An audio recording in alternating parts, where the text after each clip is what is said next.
Hello everybody, welcome back to another exciting episode of Survival with Fix.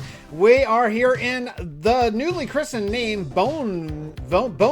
That's the name of it, Boneville, because I have a lot of work to do here. Now, last episode, well, we had a few episodes. We had like a world tour episode and all that kind of stuff, but the last real episode, we worked on this and got it at least kind of started, where we have now a working bone farm and a working iron farm, which is actually going pretty well, I think. Though I don't hear the iron golems burning that often, but I think that they are, and I'm just like out of sound range, because I am definitely getting iron. A decent amount of iron, just like while I've been working here. So things like are going pretty well in that regard. Now, I did have to make a second villager breeder because my first breeder died. My first breeder, everyone died at Fixxiverse theme park. Everyone died. So I made a new one. I made a new one closer to here in just the mangrove swamp, so I could just get people in right through this portal, and it didn't take that long. And I get these really sweet villagers with the swamp jungle garb, which I think looks really awesome. Now I've saved all of their trades, but I haven't really exploited it yet because I'm waiting for this stuff to grow. But while I'm waiting for it to grow, I'm going to do a second farm overhead. I think if I did 2 of these 64 block long, 8 wide farms, I think that would probably be enough to keep me in business. These are all, okay, technically I messed this up. These are all the carrot farmers here, and all the potato farmers are on the other side. I messed up how I did, so I'll switch these crops after the first harvest. But the first harvest is, you know what, I just realized these are not growing very fast because they don't have light. So I may need to do something about maybe putting light here instead of the spruce, maybe. Yeah, I'm gonna have to do something about that. Maybe I could hang lanterns, maybe, I'm not sure. But yeah, these were not growing. Either way, once these grow, then I'll change them over to the other side and bring carrots over here and potatoes over there. But I do want a second farm. Hello? I heard that. And then I want to get working on a wool farm, because that's the main focus of today. So let's do some digging and get a second farm up here. This will take a while. Wait until you see the progress on my underground farming bunker area. I don't know what the heck to call it, but I came over here to the old Fixxiverse amusement park to grab some sheep because I want to get these guys breeded up. I am gonna want probably, I'm thinking 32 sheep, like 2 of each color. I think that'll be a good number to have. Like if I'm shearing 2 every time they eat, I think that'll be. No! Darn you! Darn you, sheep! Now what am I gonna do? I don't have any block. Oh, I do have a couple blocks. Ah, it's so annoying!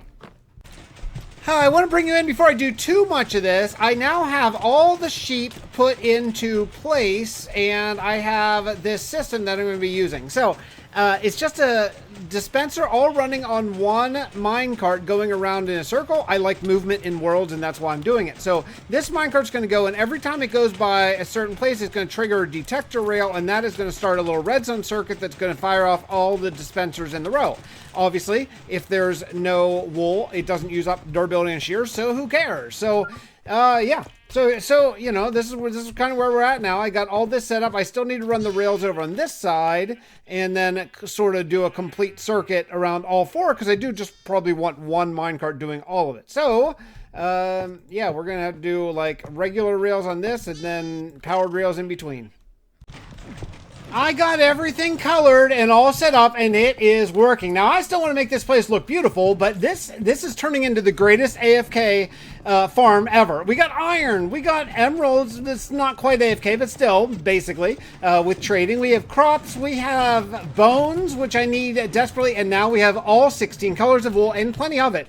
I mean, I just started it, and you can see I'm already getting all the different colors of wool. This is absolutely fantastic. So, it is, right now, real life time, IRL time, 2:17 p.m., and I'm going to go outside and mow the grass, which takes me about 45 minutes. So whenever I come back, we're going to see how much wool we get. Hopefully I won't die. It'd be really nice if I wasn't killed by anything, but I'm going to AFK right now and see how it goes. Okay, I did a major unintentional AFK, and you can see it's now day 15,081. I AFK'd accidentally for about 25 days or so, somewhere in that realm, where I thought I paused the game whenever I went to go watch some TV before bed last night, but I didn't. I was in the chat menu, and yeah, I AFK'd for a long time. So we now have basically over 2 shulkers of bone blocks. We now have a ton of wool. We're about this much wool in each chest. So I have nearly a chest full of every color, roughly. A little bit shy, but getting closer. And iron is filled up, 2 double chests of iron ingots and also flowers. That's all done. And I want to add more farms though. I don't think I'm done yet. I want to continue working on this. So I'm going to head back. I'm going to get a whole bunch of different woods. And oh, I just got some emeralds too. I don't think I have that many emeralds yet. Not that many, but some, you know, almost a stack of emeralds. So getting close to that just from harvesting some of my food over here. So I have 3 rows of food, with the third one being up there. Actually, I think I need to, yeah, I still need to add diorite over here. I haven't even done that yet. So I need to finish off this farm. But I do want to do a little bit more building, and then I want to add 1 more farm, maybe 2. Maybe 2, I'm not sure, 1 or 2 more farms. I think I'm going to add 1 maybe over here, and that's going to be a melon pumpkin farm, because it all has to be AFKable from that spot up there. And then I'm going to add 1 over there, and that I think is going to end up being maybe a creeper farm, but I need to really check the number of blocks. And I think that would be an amazing AFK spot, because they'd all use different mob caps, which would be really cool. I've been at work for a little while, and I got a couple of zombies, one being a zombie villager. I name tagged them Bob, of course, both Bob, and I'm going to do this. This is the second time doing it, where I'm going to cure this dude and see, because I'm not super happy with the trades that I got so far. So if you look at this guy, he only went from 22 to 21. Like, that's terrible. Like, so I don't know, maybe I don't know, maybe I can't trade them back down to like 1 anymore. I know villager has been trading and stuff has been rebalanced and everything, so I don't know. So we'll find out in 5 minutes if it gets a little better, but everything else is going up on schedule. I am working on the upcoming creeper farm, which is going to be right here along the wall, and I'm digging out all these and now putting in trapdoors. And it takes a while. It takes a while to get all the trapdoors, so I'm gonna actually probably run out of spruce after this time of doing it. So I'll have to go back and luckily I have bone meal. Luckily I have lots and lots of bone meal. So, and then the other thing I'm gonna need some tinted glass, and quite a lot of it, because I want to see what's going on back in there. And yeah, that's gonna take a bit. You know, I don't have one of these farms, and I'm gonna really need one. Right now, I know where there's a couple geodes, and I'm harvesting them, but unfortunately, these chunks are never loaded, basically. So after this harvest, I'm not gonna be able to harvest again anytime soon. So I'm gonna really need to spend some time. I don't know. I really wish, man, I wish these, like, growing things were craftable, but they're not. And it stinks. Yeah, I need a lot of this for how much glass I want.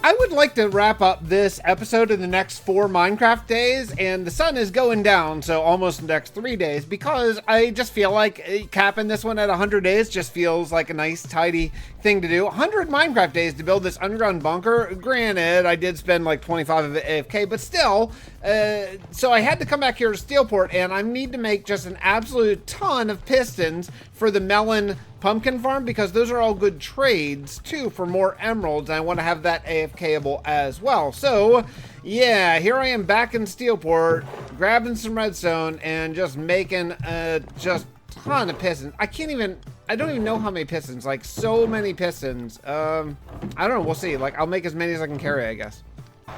Well, and I think I'm done with this. I think I'm done with this build. It is exactly 100 days into the 15,000 day block, and I'm really happy about it. So here I have my creeper farm. It's not a super efficient creeper farm. Oh, they're missing a block. Well, heck, that's why this is all lit up. Well, that's not good. No creeper. I'm gonna have to put a glass there. Anyway, so I use mushrooms around here to give a light level of 1. That way nothing will spawn here. And if you go along here, You'll see every once in a while creepers will spawn. They will actually spawn here, which is kind of nice. And then they will attack the snow golems and they'll fall down to their death down below. And there's, I think, maybe four layers. I want to say I have 4 layers. Over here, of course, I have my automatic sheep farm, which is a pretty darn nice sheep farm. All the colors, 2 sheep of each. All the food, which I can use for, of course, trading emeralds. The fish farm, which automates into here. I'm getting lots and lots and lots of bones right there. Also, I got to work out a disposal network of all this, because here's my disposal network right here. Is I just throw it on the ground and let it despawn. But at some point I'll get some sort of lava bucket. This farm over here, I ran out of glass actually, so I need to put glass here, but you can see the idea of this farm is working. It's these right here. So it's alternating rows of melons and pumpkins, and they all fall down into, well, they all fall down into an ice road and into hoppers. I don't know if I have any. Do I have any yet? Let me see. Surely. Oh yeah, I got 4. Yeah, okay. So already I got some trades. So these are all trades right here. This LA that won't leave me alone. This thing is such a pain in the ass. And I have, of course, my iron farm, which I still have to empty down here. I'm going to make this place look more beautiful, but I think I'm going to wrap this one up today. Let's get to the lore segment right now.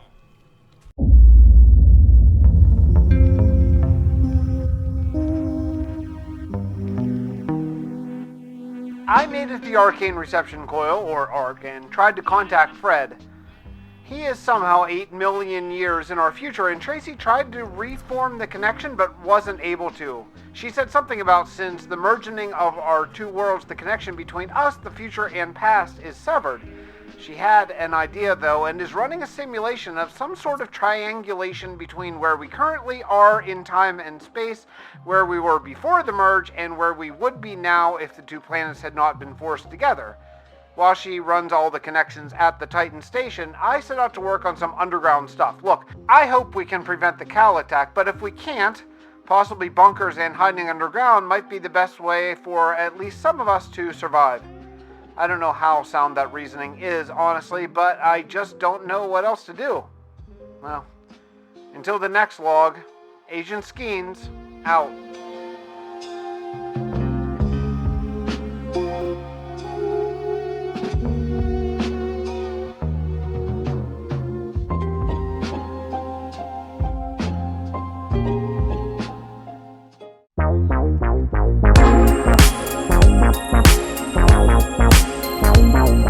Hello everybody, welcome back to another exciting episode of Survival with Fix, episode 316. Well, I'm here in the ultimate AFK bunker. I love this place. I love working on it. It needs a lot of work still to become even more ultimate, but I don't feel like doing that today. I want to see the sun, so let's head out of here and find something to get to right away. Oh, I have the perfect idea. I was just sort of going through the nether tunnel thinking like, what do I want to work on today? And yeah, it hit me. I've been really into farm mode. Man, you can't see anything. These clouds are just everywhere. I guess if you stand in one, you can see through it. I want to work more in Steelport today and increase the size of the city, because right now it doesn't look like a city. It looks like a little blob of a city, but if you look in any other direction, you're like, it's not really a city, Fix. It's just, a few buildings. So I want to work in this area over here, and I want to make a dye farm. I've really been into getting all the different sort of stuff available since the merging and all that stuff, and I think this would be a perfect time to do a little bit of experimenting, especially now that we have basically unlimited bones. I mean, we have so many bones available. Now, this is one of the things I heard. I heard if you put a flower down here in Bedrock Edition, you put it 1 block lower than grass blocks, that you'll get a ton of that flower. Oh, and it's true. That's so many. Oh, perfect. Okay, that's awesome. So let's do a little experiment with some different dyes. Now, I only had 1 of those orange tulips available, and now I have so many. That's awesome. Okay, so let's try now, just like that 18.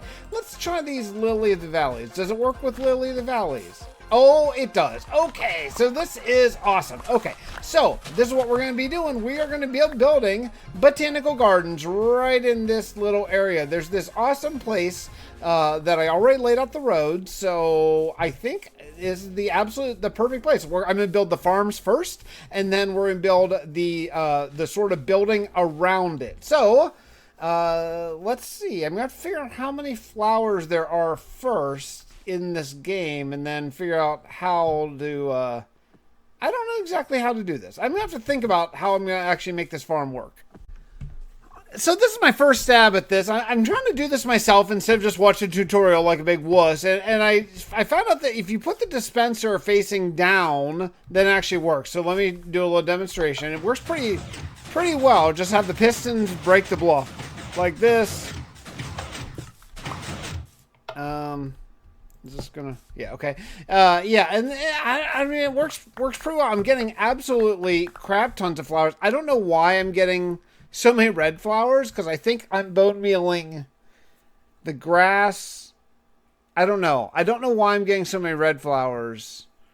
That's weird, because there's a yellow flower beneath this, so the red flowers are really random. Is this? No, I'm getting... Oh, this is a flower forest still. I wasn't sure if thanks to the conversion. Let me see. Is this going to give me... Yeah, it is. Give me that pink tool. What about over here? That's just nothing. Just grass. What about over here? I'm getting a real hodgepodge of different flowers. Is this a flower forest? I don't know. There's the pink one again. What's over here? Yeah, it seems like... Okay, it does seem like a flower forest. That's kind of cool. But I don't need it because in Bedrock you can bone meal the single flowers. So I'm not really sure why I'm getting red ones at all. Because look, if I bone meal up here, I'm getting the tulip. That's it. And, you know, grass, of course. I wasn't getting any grass. So where the heck are these red flowers coming from? I have no idea. Is there a red flower down here? No, there's not. I don't know. It's so weird. Let's do it again. Look, I'm getting red flowers again. Why? Why am I getting that? That's so bizarre. I guess I don't really care that much. Like, I can use them or just bone meal them or whatever, but it's really weird. I think after just a truly extraordinary amount of time trying to figure this out, because I suck at redstone, I remember I was using a repeater here, and I remembered you have to use the reverse comparator thing, and if I do that, it does it like this. So here's... I have the reverse comparator, and then that just sends out signal into these pistons, just only 4 pistons per side, so it's not that bad. And then I'm going to get an absolute crap ton of flowers. Now, I'm not going to worry about collection. I do not mind just walking in and collecting it myself. And so I'm just going to put, like, basically glass all around eventually, and then, like, just a door, and I'll just walk right in and collect it. So it'll be super duper easy. Yeah, and that's fine. That's fine with me. I actually like the manual because I want to make this aesthetically pleasing, but I want to make this for every single flower in the game that is, you know, reproducible and all that kind of stuff. So I'm gonna have to go around and get all the flowers, and then I'm gonna have to make a whole bunch of these 7x13 plots in this area, and I might actually have to double them up in layer because this area is not as big as I thought after I built 2 of them. I'm already starting to sort of fill up a lot of this space. I don't know, what do you think? It's pretty cool, right? I think it's gonna be pretty nice way to get all the flowers and have an aesthetically pleasing botanical garden sort of situation here too. I have a little bit of a problem. I still have 2 more flowers, and I'm obviously out of room. So, and you know, I want to have room for possible future expansion. So I'm not sure. I hate to go up another level when there's only 2 left at this point now. I don't know. Maybe I'll go over the road. I guess I'll go over the road because then I can always expand it in that way if they add more, you know, bone mealable flowers. But yeah, there were a couple I forgot about. So yeah, there's 12 that I can see anyway. 12 single tall flowers that I can see. And then maybe what I'll do is I'll make an area across the road, like over in this section, for like the 2 tall flowers. That might be kind of cool, right?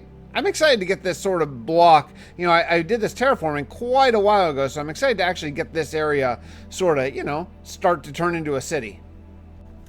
This is so cool. man, I love this game. I love this game so much because, like, you know, I've been working at this world, I mean, in a way of thinking, for 5 years of my life. My real life, IRL, 5 years of my life. I've been pretty steadily sort of doing this as my pastime, as my hobby, and you know, I just keep picking at it. Now I'm going to have all of the flowers available soon.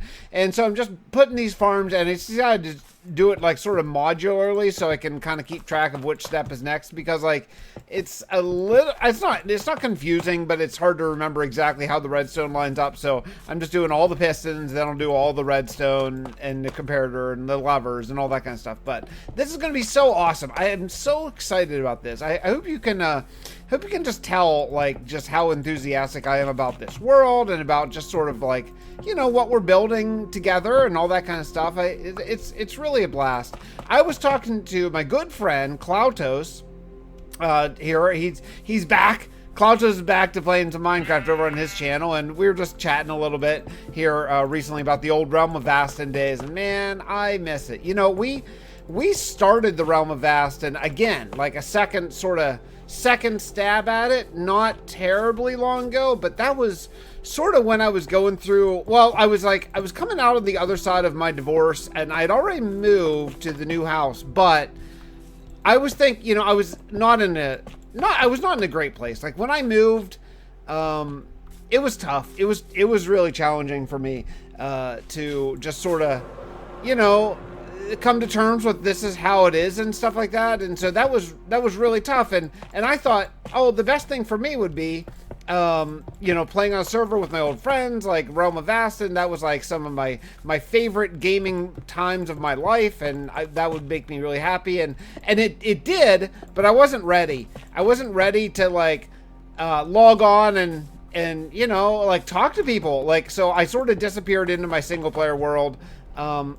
Because I just wasn't there, you know, I just wasn't there yet. And I miss it. I miss it a lot. That was, man, those were really, really great days. And you know, the thought of playing like in this world with people is appealing, and it's not something I want to do because I want to keep this single player world, but it's something I think about sometimes, and just about how much fun that would be.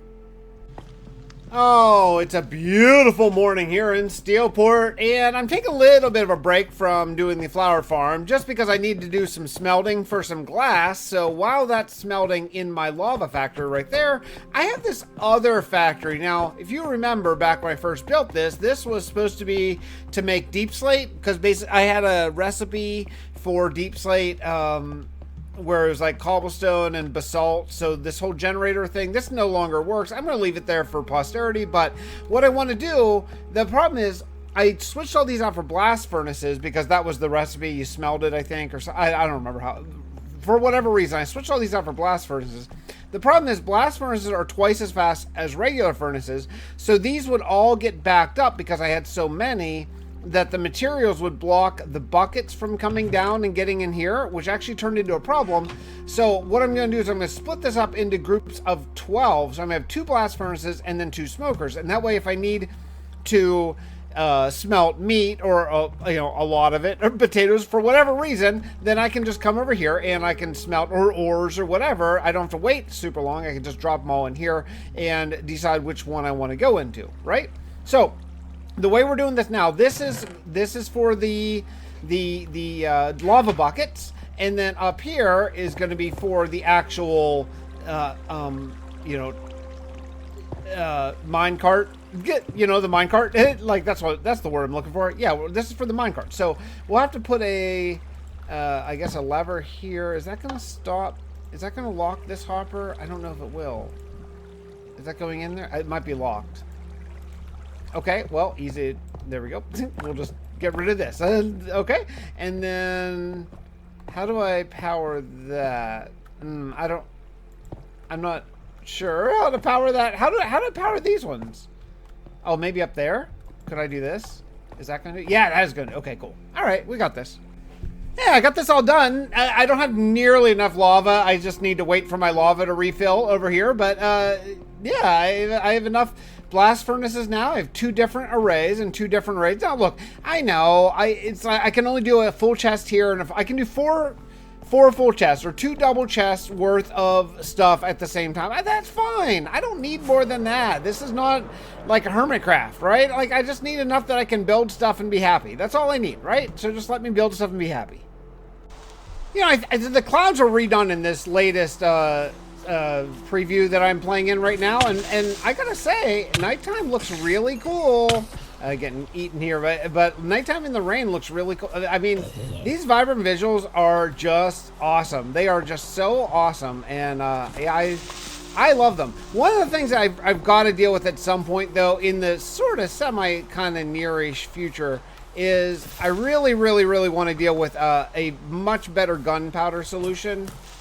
Come on, shoot him, skeleton, shoot him, kill him. No, kill him. He's right there. Why are you? Gareth, someone kill him. I want the record. I'm trying really hard to not kill you guys. Okay, I'm gonna kill one of you. I gotta kill one of you. Okay, let's see. There. Oh, look at this. This is just crazy. Shoot him right there. Go. Oh, he blew everybody up. You stupid skeleton. Hate your guts, skeleton. Enjoy death. The place is starting to shape up a little bit. I have all of the flower areas set and ready to go, and I think they all work, although there's no bone meal in them. So yeah, there's lights. I just use frog lights, green frog lights, make it look like green lights or whatever. And there is a door here, so you would just turn on this lever and then collect your yellow, dandelions, and then turn them into dye. I mean, I could have made it with an auto crafter, but like I don't care that much. And now the next part is going to be probably the most challenging part, because this is just very roughed in. These are not they're not beautiful yet. They're just sort of, like very basic sort of domes here. Now I got to start making it beautiful, and I got to figure out the pathing and how exactly I want it to look. I mean, I would like it to look really sort of organic and pretty and stuff, but I don't exactly know how to do that. So I'm going to do some thinking and also see what materials I have. I'm thinking maybe a lot of like diorite pathways might be really cool. I don't know. I think I missed a little bit of a spot right here. All right, I'm doing a little bit of building here, and just before I do the whole thing, I sort of wanted to come in and just give my thoughts on what we're doing here. So there is in Pittsburgh a place called Phipps Conservatory, which is really cool. It's like a botanical garden situation, and there's all kinds of different stuff. And that's sort of what I'm vaguely sort of imagining in my head. Now, I'm just roughing it in. Since I only build in survival, I don't do like test world stuff, this is kind of how you do it in test world, I think, is you just like rough it in and then you do all the editing and stuff. So I just do all that sort of by addition while I'm building. I just find that to be more fun, a little bit more flexible while I'm going, and just like a fun use of my Minecraft time. So that being said, I'm roughing it in right now and just sort of getting the idea of how I want to do this. Now, I want to have probably not the very center of the building, of the roof, is going to be some sort of like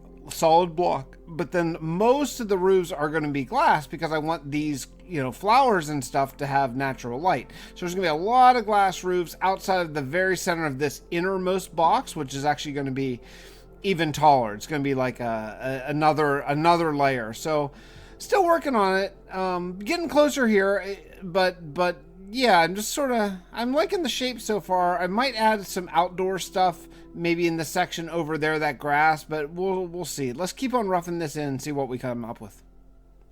Inside, I think we have a pretty good basis. Now, I have some like sort of hovering, levitating walls I'm gonna have to deal with, but if you head up on top of this building, this is where I constantly keep going to get my vantage point, just to make sure that like sort of the shape of this whole thing works. I mean, I don't do the whole creative test world thing, and I think that it's starting to come together. I have sort of the the roof idea is roughed in. Now, I'm going to be going through an absolute ton of glass for this. I really want there to be an absolutely amazing amount of glass and sun shining down. However, unfortunately, where I'm smelting my glass right down there, it's not loaded. It's not loaded when I'm working in the Botanical Garden. So actually, I just need to sort of just AFK here for a while and just let all this glass smelt. I'm smelting about 2 complete shulkers full of sand, and unfortunately, it's going to take quite a while to actually make that happen. But while that's going, maybe I'll just AFK here for a little while. And then the other problem I have is I need cactus, and I need a lot of it because I want to use a lot of green and lime dye. So I actually need to smelt cactus. Well, I need to get the cactus, and to get the cactus, I'm gonna have to go to the Titan station and sort of AFK there, because I haven't AFK'd there to get my cactus farm rolling since converting the world. And now, of course, I've lost everything in all of my chests. That includes all the cactus that I had saved up from a whole lot of time before. So, yeah, I don't know. Maybe I'll go hit my workout now, and then I'll come back and see if I got all my glass melted.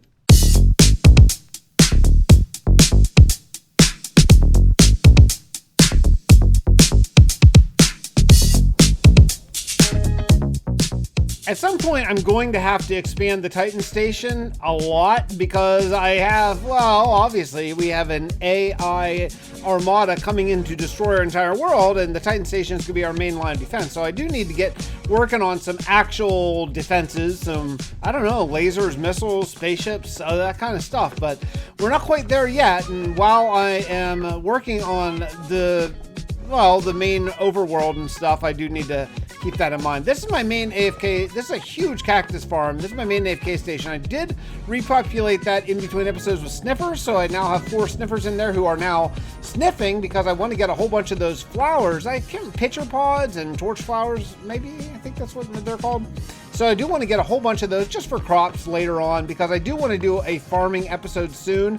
But for right now, unfortunately, yeah, this is where you collect it all and have like one of each. So it's going to take a while. But while I'm here letting the cactus roll, it should probably get some of the torch flowers and stuff like that too. I really wish there was some way to get a lot more of these a lot faster. Like if I want to do a whole field of torch flowers, I mean, I don't know. It would take forever to get enough sniffers.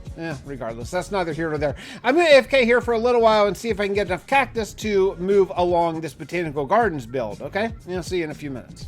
Oh, baby, I've been doing some building. Look at all the green and white and lime. I went with a real patchy look because I wanted it to kind of feel like the sun is sort of hitting it at different areas and allowing some glint. I think it kind of pulls off. It would help if it weren't raining right now. I feel like it's been raining for like the last 30 in-game days. I know that's ridiculous. I know it hasn't been, but boy, it does feel like it. Regardless of that, I do like the look of this so far. I still have a lot more glass to put in. Actually, I got to go smelt yet even more sand, but I think that we're on the right track here.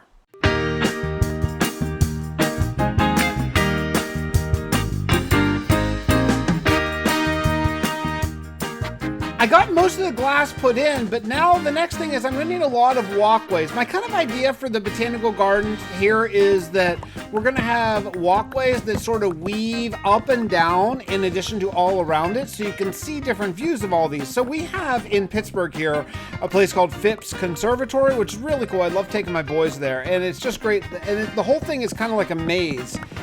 And I'm sort of coming, and I'm not basing this build on that, but I'm basing the concept of it. And one of the things you can do, there are elevation changes within VIP. Sometimes you go up little ramps and upstairs, and then you are able to look down on things that you already saw from a different angle. And it really makes the whole thing just feel more alive. And so I want to bring a lot of that to this. I think that'll be really cool.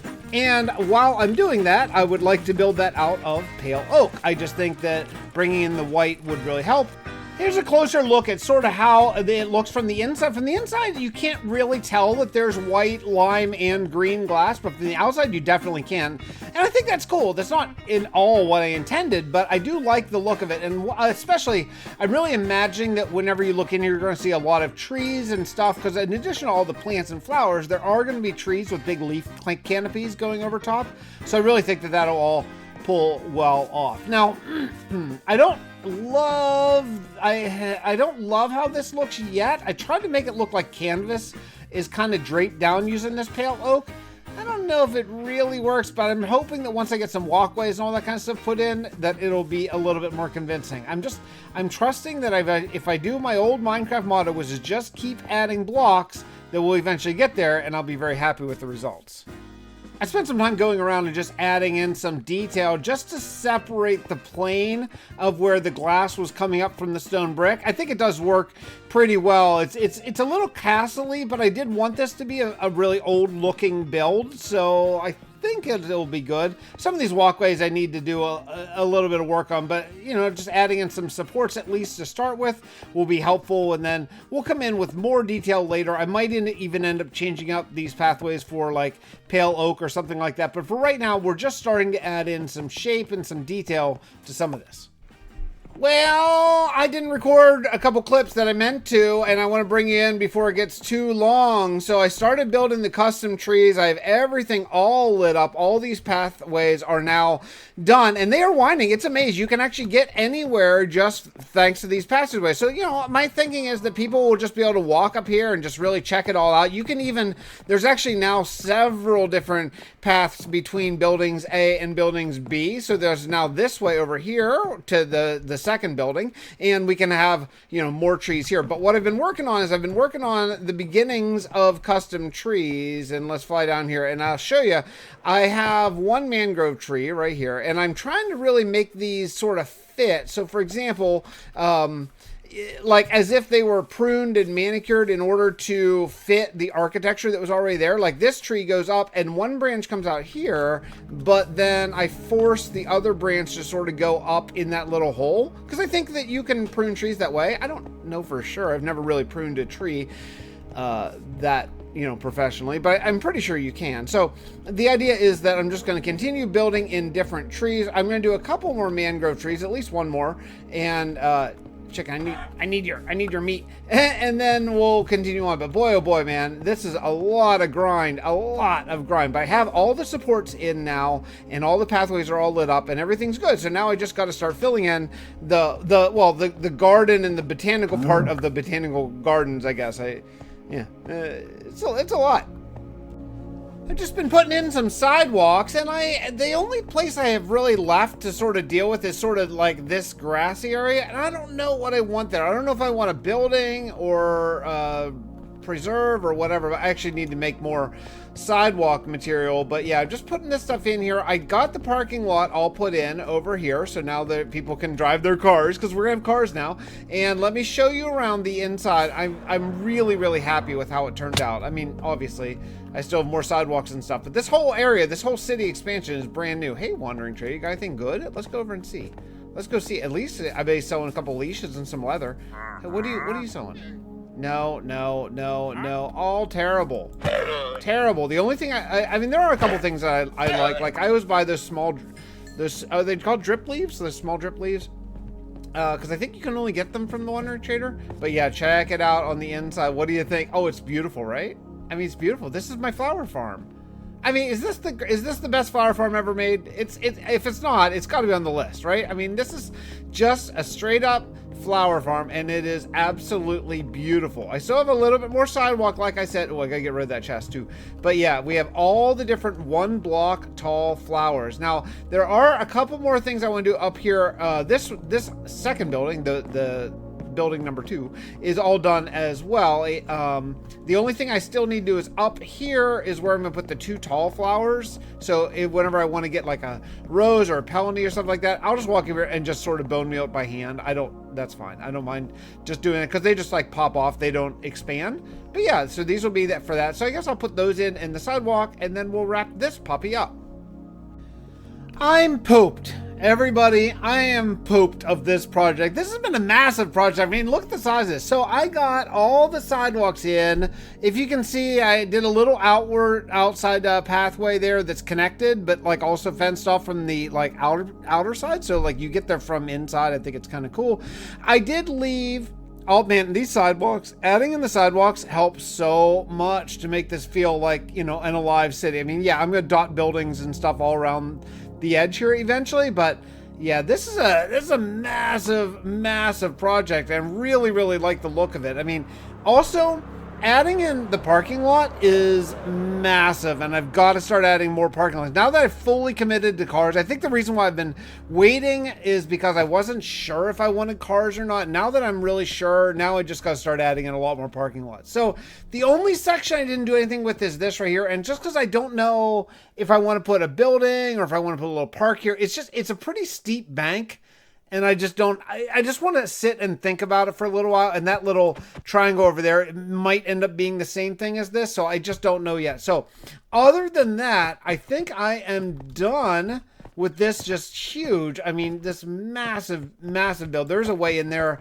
Might be an employee, like an employee door, maybe. I haven't completely decided that yet either. But I think I might have employees be able to like walk in this way. But what do you think? Yeah? Are we good? So I also, all these are full, so I can now like just come in here anytime I want dye or flowers or whatever. And that might end up being the next episode because I kind of have an idea that I want to work on with a lot of flowers. So I might end up really using this. But yeah, I now have access to all the single tall flowers in the game. It's pretty great, right? Pretty cool. I like it. I like it. I think this I just put a whole bunch of flowers out here, you know, just kind of random ones, but whatever I kind of had extra of. But yeah, I think it's really cool. Let's do the lore segment right now. Thanks so much for watching and spending part of your day with me. I really do appreciate it.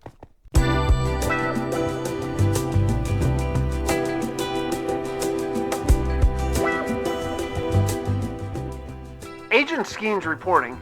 I had that same dream again. Some sort of wizard or something with a high-pitched voice telling me to contact Fred.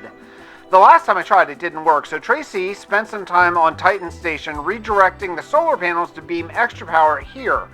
I'm going to try to head to the Ark and, well, see if it works. Hello? Hello. I recognize your voice.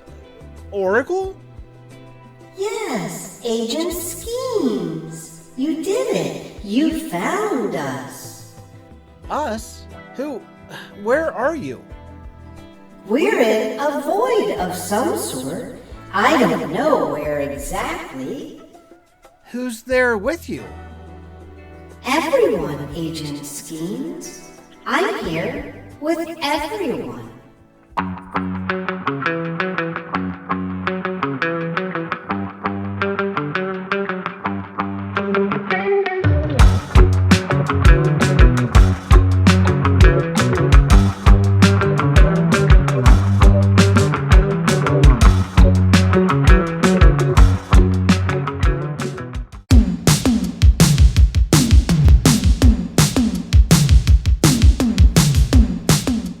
Hello there.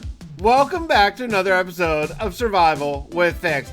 Oh man, you see what's behind me? Yeah, this is our AFK fish farm, and it's in a mangrove forest, and I'd like to change that today. Oh boy, what am I doing to myself?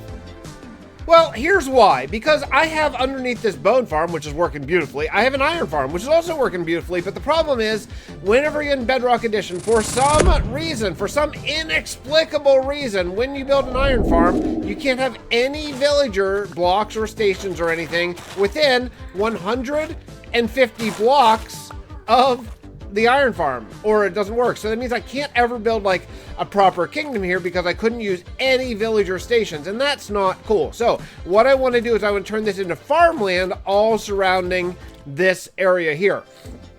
Yeah, that being said, there's mud everywhere, and you can't really have farmland with mud, so you know, it's kind of kill two birds with one giant, enormous, grindy stone, because once I get rid of all of this mud, I can build farmland, and I'm going to have a ton of mud for building, which is what I really want. So all these mangrove trees have got to go for about 150 blocks in every direction. Yikes, man. This is going to take a while. It's time to put on some YouTube videos and grind. It's a funny thing, you know, after last episode, which I spent like 130 days or something on, which, you know, Minecraft days, of course, which was insane. I thought, oh, I should do a really nice short episode this time, and I decided to clear a whole freaking mangrove swamp. It's just horrible. I have filled 8 shulkers with mangrove wood, plus more, actually, plus more, plus all these shulkers just have like the other random stuff I get. I cannot believe how hard I've been going at this for so long. So I actually have to go unload my shulkers because they are basically full, and I've not done that much, but I have an idea for this build that might end up being really cool, because here, you know, rather than clear all this mud first, I have kind of a fun idea that could be kind of interesting. Well, forever has passed, almost literally forever, and I have gotten all of this stuff. I think I've gotten all the mangrove trees finally cut down, I think, around the perimeter. Now, I put up these poles. You see there's one over there, one over there, one over there. This is going to be the perimeter of the big farming area that we're going to be building all around this farm. It's all centered around specifically the AFK spot. So like that area right there, there's a 300 block radius. 300 block or diameter? Which one? Radius or diameter? The one that's the whole way across. It's 300 blocks, 150 blocks on every side of this. I'm going to make a giant circle with a wall, and then we're going to put up a fake mining or a fake farming sort of area that's probably going to be mostly flower based around it, I think. Over top of it with this in the middle. I don't know what we're going to put in the middle yet. We'll figure that out later. But I think I have all the trees. There may still be a couple to cut down, but I'm basically there. So the next thing is I'm going to go put away. This is my 4th trip, I think. My 4th trip back with all of the just tremendous, like just tremendous amounts of roots more than anything. So yeah, this is yet another trip back with these mangrove roots. I have no idea what I'm going to do with them all. I mean, forever unlimited mangrove roots for all of the rest of time. I furnace fuel? I don't know. I don't even know what I would do. So I'm going to take this stuff back and then get ready to start building. Yeah. You know what? I'm going to build the wall first, and then I'll probably have to fill in. Then, oh man, I'm going to have to fill in all this water too. I'm going to have to fill in all this water. I guess what I'll do is I'll peel off layers of mud and then... I have been going through the mud. I've been going through starting to collect the mud before I actually start to put a cap on this. I'm going to need a lot of dirt, and I don't really have a great idea of where I'm going to get a ton of dirt. I mean, I have some smaller dirt areas like under Steelport and stuff that I've used in the past, but I don't have like a big dirt harvesting spot. And I'm not sure what to do about that. But every time I have to go repair my tools, I have learned that by far the fastest place that I have to repair my tools is here at my Guardian farm. And the other thing I've learned is that I need to actually turn it on and off every time I come to it, because otherwise the tridents despawn. So I've had to replace the tridents actually a couple times now. Luckily, I'm drowning in them. Pun intended. Thanks to my drown farm, not here, but somewhere else. Sort of near Stango, I have a drown farm. So I have a ton of tridents there. So not a big deal. But yeah, this is the fastest way. Basically, I come here. I have a roof on it, so I have nothing to fear. There's nothing that can get me.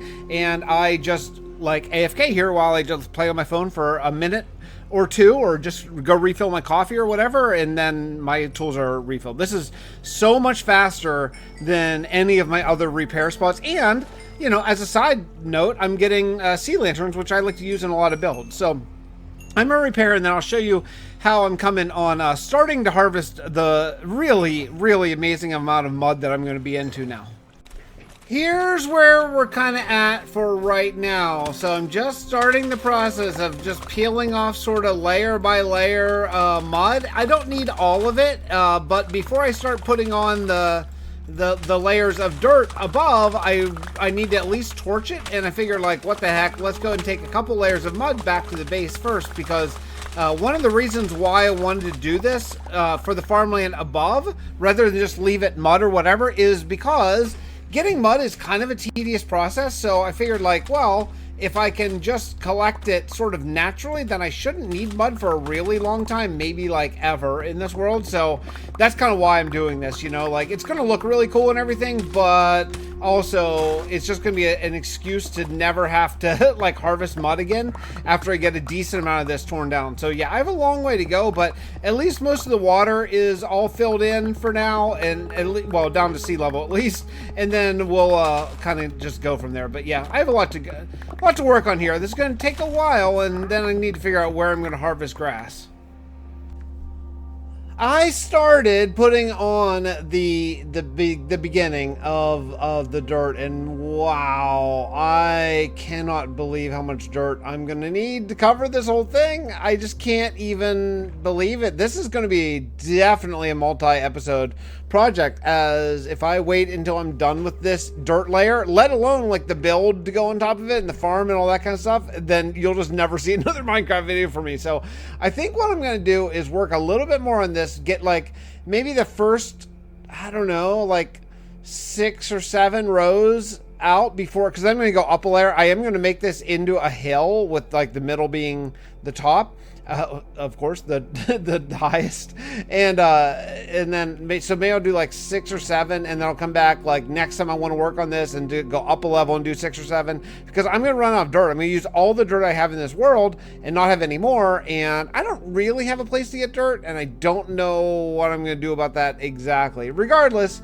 I'm going to finish up what I have here. I mean, man, even just the this is, holy cow, this is a monster project.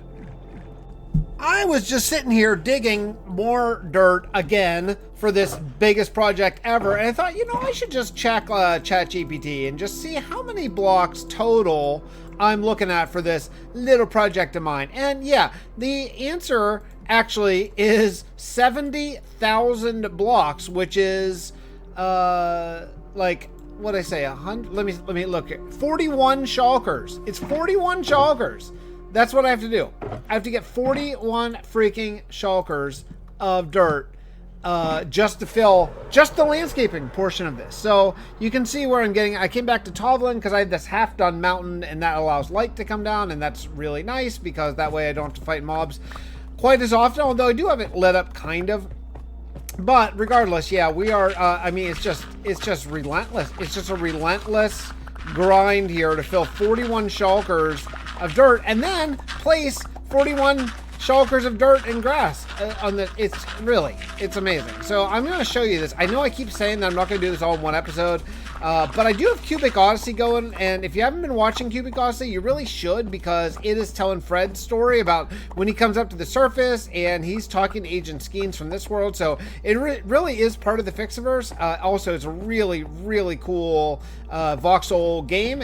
It just feels like Minecraft in space. It's really cool. It almost feels, in many ways, feels like a Minecraft mod. So if you haven't given it a chance because you're like, no, it's only Minecraft, give it a chance. I really believe that you would enjoy it. Regardless of that, I'm going to continue digging dirt and fill up. All I'm doing is I'm just doing these, what, like 6? I'm just doing 6 shulkers at a time, which means I have to do 70 or 7 trips. Now it's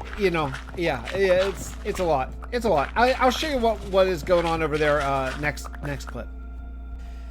Well, folks, I am tapping out of this project for this episode. I have really been going hard on this. If you look at how much I've filled in, and it's getting a little bit easier as I move more towards the center, but yeah, we're just going like between 5 and 10 blocks sort of per level, because I want, wherever you're down there, I want you to see like all of the nature that's going to be up here and the ruins and everything that I've planned to build. But yeah, we're going all the way to the top, but I have been placing blocks. I mean, like I say, again, 70,000.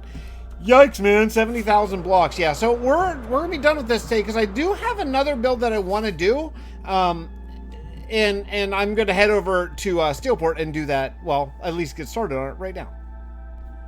I don't even know where to start with what I did. Okay, so we're going to talk and boat. I'm going to show you something here. So I was hanging out on a Cloutos stream last night, kind of early, and we were just talking about the old Vastin days and about, like, you know, like doing things the right way, blah, blah, blah. And I got thinking, you know, when I merge these worlds, I don't think that I did things, quote, as right as I could have. I think I could have done things better.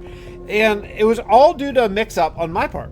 What happened was, I did not realize that after I merged the worlds together, that I needed to pick an already open bedrock world in order to like import the worlds. So I just like threw a random bedrock world there, and what happened is that changed the seed, and I did not realize that until I was completely done. And we've played in the world for several episodes, so I thought like, oh, that's just how it is, but it didn't have to be. I could have kept the seed the same, and I messed up. So what I did was I re-merged the worlds. Yeah, man, I re-merged the worlds, which means I kept all the new stuff and I merged again, and I just got done putting in the new Boneville, because when I remerged the world, the biome, which was a mangrove jungle, and if you remember, I had to put it really far away because when the seed changed, it changed even though an area from my old world might look like a mangrove jungle, it might have been plains or something, because when the seed changed, it kept the biome the same and then just put the blocks that were in it together. Does that make sense? So what I did was I cut and pasted Boneville, which we've been working on, the underground bunker here near Gabbor. And I'm going to show you where. And yeah, obviously I was in creative mode. I lost all my stuff because when you transfer the world, like stuff in your inventory doesn't get transferred. So yeah, so you can see I have this everything transferred over here in my underground bunker, except for except for the one thing that I've been working on for this entire episode, like countless hours I've been working on, and yeah, that did not transfer. So what we got here is we have this, and this is almost entirely in a mangrove jungle. There's a little bit of acacia here, so it's not the absolute most efficient, but it's pretty darn efficient. You can just see where I cut and pasted it right in. Now, where are we in the world? Well, right over there is Gabbor. So this is a much better location because it's right in the world. I'm just going to have to, all that tree, oh my goodness, all that tree clearing we did. Oh, it was all for nothing. All that tree clearing, all this cutting down the mangrove trees, it took forever, and all the mud and everything, it's all gone. Okay. Relax, Fix. Okay. So anyway, so this is actually, it's all working now. It's all transferred over. I think we're good. Oops. Whoa. I guess it's water, so it's okay. Yeah, so I think we're good here, and eventually what we'll do is I'm just going to have to spend some time, like, terraforming this. Let's close off that water source to make it look, well, less like this. But we'll do that, of course, we'll do that all, by hand, like the normal way, because I couldn't bring myself to rebuild this whole thing. There's just no point. I built it in survival. I just built it in a different location in the wrong seed world. So there we go. So we have this now, and good. Now I have been doing some building. I was doing some building before I got distracted by re-merging our world. Right now, there's not a great way in, sort of up there. That'll all come later. We'll figure out a road. I have big plans for the Kingdom of Gabbor. Finally, I know it's been kind of static for a while, and I do have really big plans. I'm going to show it to you later on. But first. Actually, I'm gonna have to head over there because I don't have an Elytra yet. I am gonna bring in an Elytra. Obviously, I'm not gonna go. I did that twice now in this world. I don't need to go grind it again just because of a world update. So anyway, let me go get my stuff and my gear, and then we'll go back to Steelport and reconvene there. Well, okay, so this episode took a very strange turn, but I did mention at one point that I was going to be building something, right? So I've been working on a bank here, and I decided that I want to bring over some parts of Vastin. I brought the Bedrock world and the Java world together. Want to bring parts of Vastin. I'm not going to copy and paste builds that we did in Vastin per se, but I just have sort of the beginning of an outline of a bank. I think we can just sort of do this and have a little walkway that's going to come in here. And this is going to be, well, the banking clan. And there could be a possible bank in any kingdom, but this can be basically where you can exchange like kind of blocks on a one-for-one basis for other blocks that just have to that can prevent me from having to tear up the world. I'll explain a lot more about that maybe after we finish the build. But I got some bone block, and what else I got? Some of the polished diorite here. And I want to start to just sort of figure out what the shape is going to be of this place, because right now I don't have much. I didn't figure out the roof and figure out the side here. The back potentially is going to be nothing. I think that's going to end up being another building, like right here, another skyscraper. So there's no need to really worry about the back. So I'll probably just do maybe a building like right up next to it here, and then a little alley over there. I don't know. We'll figure that out down the road. But let's figure out this bank for now. Well, what do we think? So I have the exterior of the bank. I don't want to say it's done, but I feel like it's in a pretty good place here. It's a very small building, really. And I'd like more tall, small buildings just to have more variation in the city as we go. I think it looks a little bit nicer. And I haven't done anything with the inside yet.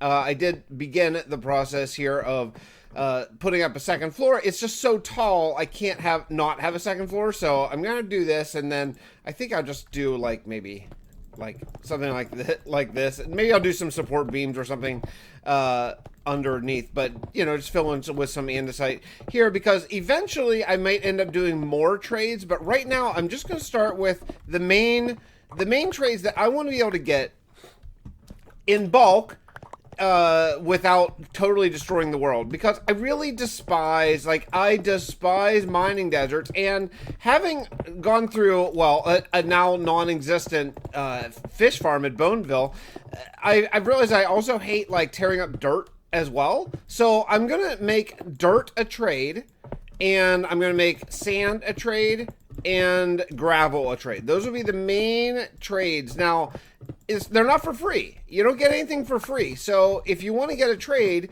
basically what you do is you take a shulker box and you would put down a completely full shulker box. And it has to be full because there's going to be a comparator system. So you put down a completely full shulker box here, and when that happens, if it's full, if everything is completely full, then you'll get a signal that will then replace this full shulker box with the shulker box of either dirt, sand, or gravel, right? So yeah, I think those are the three traits I'll start with, just like right here. And then eventually, maybe if there's other things that I don't want to just tear up and destroy the world, since this is going to be, this is forever world.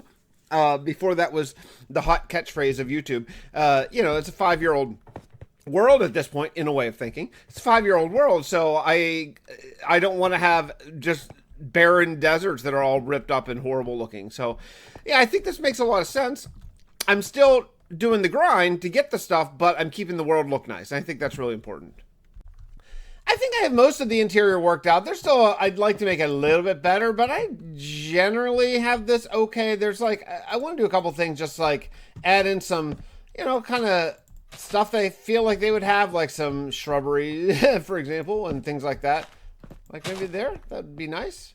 We could do one in every one. Maybe, yeah. Is it too much? Is it overkill? I don't know. It's okay. Yeah, anyway, so I had these sand, and all you do basically, you just take it like this, and then I kind of wish that the comparator weren't visible, but I think what'll always happen is there will just always be a shulker there. And then basically, once you put down a full shulker box, as long as it's full of any item. Now, it can't be one of each because it won't trigger the comparator. It has to be full stacks of any item, and then you'll get a full shulker of either sand, dirt, gravel, or sand. So, there are things that I can grind away at in this world that won't destroy the world, like, say, stone, for example. I can dig underground. You won't even really notice it. That won't entail, destroying a mining desert or whatever. And then this is the little teller station. Oh, I was going to put a roof on this teller station. I forgot. Let me go do that. Okay, a little better, I think. Yeah, it looks, put the little window here so you can walk up and you can request your money or whatever, or just come here and take your shulker and leave. Now, this wall is barren, and it's barren because I think I might end up putting a vault in the back. But if I do that, I want that to connect to the next building, which is, well, you can see there is no next building. So I didn't do it yet because I want to wait until I'm ready to build this next building and kind of go from there, So I think for right now, I'm just going to leave this back wall blank, and then we'll get to it eventually when we expand the city a little further. But yeah, I think the bank is good. Stay tuned for the lore segment, furthering the Fixxiverse story right now.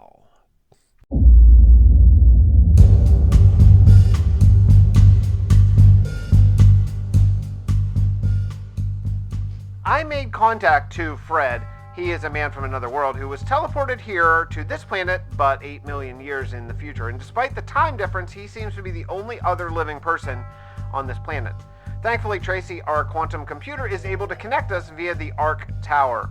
I explained what happened when the Oracle merged Fixtopia and Tovlin. Somehow the merge affected his time as well. When he went underground due to the worsening climate, Fixtopia was a barren wasteland, but now it seems to have people living on it. Not many, but they are a spacefaring race. Fred is going to do some thinking on where everyone from my time may have disappeared too, but in the meantime, he's beginning to build a space fleet. I'm hopeful if he does assemble some sort of space armada, we can get it back to my time before the cow attack comes.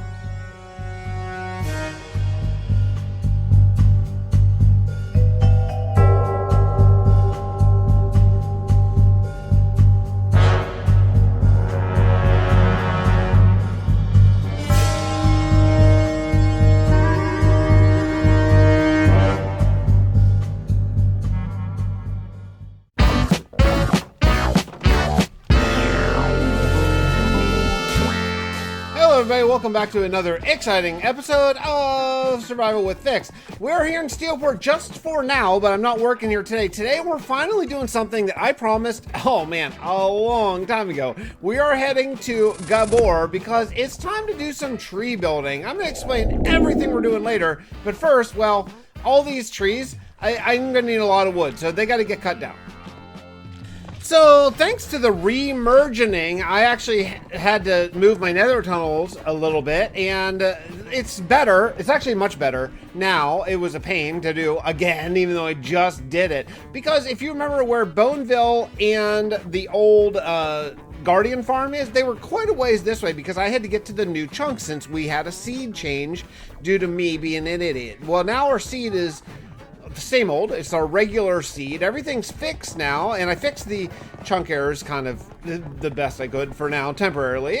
I'll fix them better later. But the new stuff is actually down this Gabbor tunnel, and you see it's all mossy blocks here. This is where that used to end. This is the Gabbor portal. That's actually where we're headed right now. But if you go this way, then you see Bone Block and the Guardian, and there's the new Boneville, which is just the underground AFK bunker, and this is the new Guardian farm, which actually works fine. Now, I did, full disclosure, I think I told you this last episode, but I did paste those in since basically it was a world error, so I just pasted where they used to be. They're no longer there, and I just pasted them into here because they are biome dependent.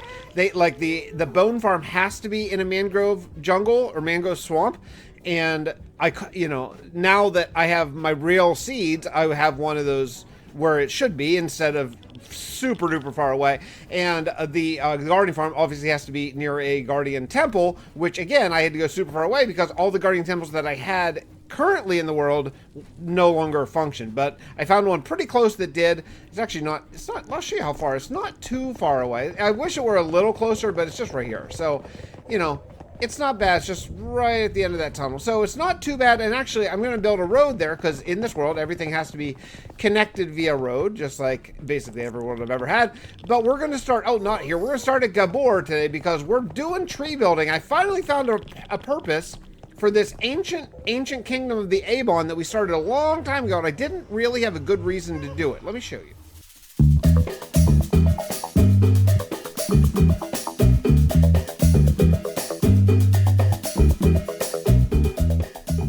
This gate could use a little bit of work. So this is where I very first started sort of my patchy texturing that, everyone's doing. I'm just kind of learning now. So I have some stables here, really trying to lean into the mangrove thing because this was a mangrove swamp. Now, the reason why Gabbor initially existed was because of that right there. This was my raid farm when this was a hardcore world for totems. Now, it's no longer a hardcore world, so I don't really give a crap about totems anymore, but that's fortunate because, look, this thing, well, there's no more pillagers here. So, unfortunately, in the world conversion, this I'm going to keep it there for posterity, but it's no longer a functioning pillager place. Other things that we lost, and this is where like the actual raid farm was. Now this whole thing, I don't know what we're going to do with this because again, without that really functioning here. There's no real reason for this, so I'm going to do something with this. I don't know what we'll make it, but we'll make this into something. The reason why I wanted to come here, a couple other things that don't work anymore. This is a sniffer farm. I can repopulate that. In fact, I might do that because I have sniffers in the end now, so I might do that soon.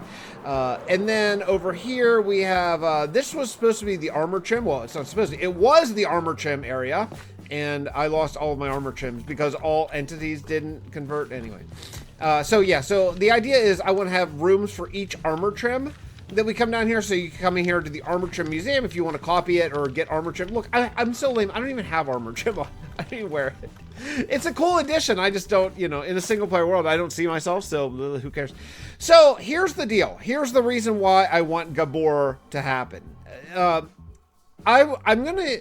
In the realm of Vastin, my old server that ran for a long time that probably a lot of you know about, we have this thing called the Arbor Druids, and I'm bringing the Arbor Druids in here. The Avon people are Arbor Druids, and their whole purpose is to repopulate this world. Now, this world as it is right now, there's just little tiny trees. The trees kind of suck. You can see here, the trees are a mere shadow of what they used to be in their former glory. Well, the Arbor Druids, their whole mission in life is to repopulate the earth, the world, it's not the earth, I guess, repopulate Fixtopia with trees of majestic quality. Trees of the caliber that used to populate this world and no longer do. And how they're going to do that is by, well, creating custom trees, and then we're going to plant them using structure blocks. So here's going to be the cheaty bit. I have to build them in survival the first time. And then after I build it in survival, at that point, then we can use structure blocks to put them down wherever we want in the world. I think that's a fair trade because I want about 1 billion trees. Like, I want custom forests and stuff like that. And, you know, I'm a dad. I have a full-time job. I'm going to full-time graduate school next year. I mean, come on, man. Yeah, I just, it'll never happen. It'll never happen if I make myself grind for it. So, and I want it, you know? So that's one of the ways that I'm choosing to play. So I'm going to use structure blocks. They're in the vanilla game, so I still feel like it's vanilla. And what we're going to do is we're going to build them here. And this is going to be kind of a tree museum. So they'll have like oak areas and acacia areas and whatever. I'm going to start with oak because I want to actually plant some oak trees today. So let's figure out where we're going to do it. This is going to be the beginning hub, and it's going to stretch out in all different directions, eventually connecting over to Boneville and then the entire way over to the Guardian Farm. That'll be my excuse to build a road. I got all the stuff and we are officially here out of the Bedrock preview. We're in regular Minecraft. Wait a second, why don't I see vibrant visuals? Are they not on? What the heck is going on here? Video, are they not? It's not. Vibrant visuals, baby. Yeah, put it on, favorite visuals. I'm good. There we go. Oh. Okay, there we go. Okay, scared me for a second. Ah, that's the beautiful, vibrant visuals. Yeah, so I turned on, I went to the regular because my kids just finished their school for the year, and they went with their mom for 10 days, which means I want to be able to play with them while they're gone, which is kind of the whole point of switching to Bedrock, honestly. And so I had to sort of dump out the preview, and luckily all the vibrant visuals and for this drop are all like in just the experimental toggle, so I could play on the full release, and they are able to join our world now, which is I'm super, super excited about. So here we are in the main actual release, and I am psyched. Okay, so I got to figure out where I'm gonna put this first tree because I don't have a great plan, because I'd like these trees to be pretty big, actually. And I think I'm gonna go. I think I'm gonna go towards the mangrove swamp. This is gonna probably mean I'm gonna have to start thinking about like building roads and stuff. And blah. I wasn't really planning on doing roads, because I'm gonna do like I'll be doing like savanna trees and that kind of stuff. Trees over there. Yeah, I don't know. I want big trees. I guess over there, that's an oak area, but it's very hilly, and I need kind of pretty flat areas. Should this be the tree farm? This is going to be like the tropical tree section for like palm trees and all that kind of stuff. Jungle trees and everything. Yeah, I think maybe this section over here is probably where it's going to be at. So let's cut down a bunch of these trees, and then we'll Start figuring it out. It should be fun. I'm doing it again. I can't believe I'm doing it again, but I'm cutting down this mangrove forest because I really want to have an all custom land around the AFK fish farm area. And I want to have all the custom trees. So all these trees, they gotta go. They gotta go. So I'm cutting it down again. I'm doing the same thing again. I can't believe it. I can't believe I'm doing this for a third time in this world. I'm clearing a third mangrove jungle. Why? Why did I wish myself such pain? You know, I can't believe that this is Minecraft. I just can't believe this is Minecraft. This is vanilla, a completely vanilla experience, and it looks like this. You know, it's just hard for me to even comprehend. Really, it's. You know, from someone who's been playing the game for a long time, and that I have been basically a shaders guy. Like, not everyone is. A lot of people aren't, you know, or are for a while and then aren't. I've tried to go back and forth. I've always loved shaders. I just love the realism. I love how it feels and the whole thing. And the fact that this is how vanilla looks, especially like under the water. I mean, like when I'm down in here, this is vanilla Minecraft, and I know everyone knows, but I can't believe it. It's so amazing. Props to Mojang. I was thinking this update was light, and it is. I mean, it is. It's the happy gas. If you're a Java player, I'd be not happy with this update, honestly, at all. I mean, it's the happy gas, and essentially that's it. A couple leaf mechanic changes, you know? Like, that's not great. But for a Bedrock player who's getting the vibrant visuals, it's an extraordinary update. Really amazing. I can't... I know, whatever. How many times can you just say I can't believe it? But I can't believe it. It's so freaking nice. And this is like default now. This is the default Minecraft. Really. I'm very impressed. Really love it. I turned off vibrant visuals just for a moment here, just to get a really good look, because you can see so far, you know, Bedrock, you can natively see 96 chunks, which is freaking awesome.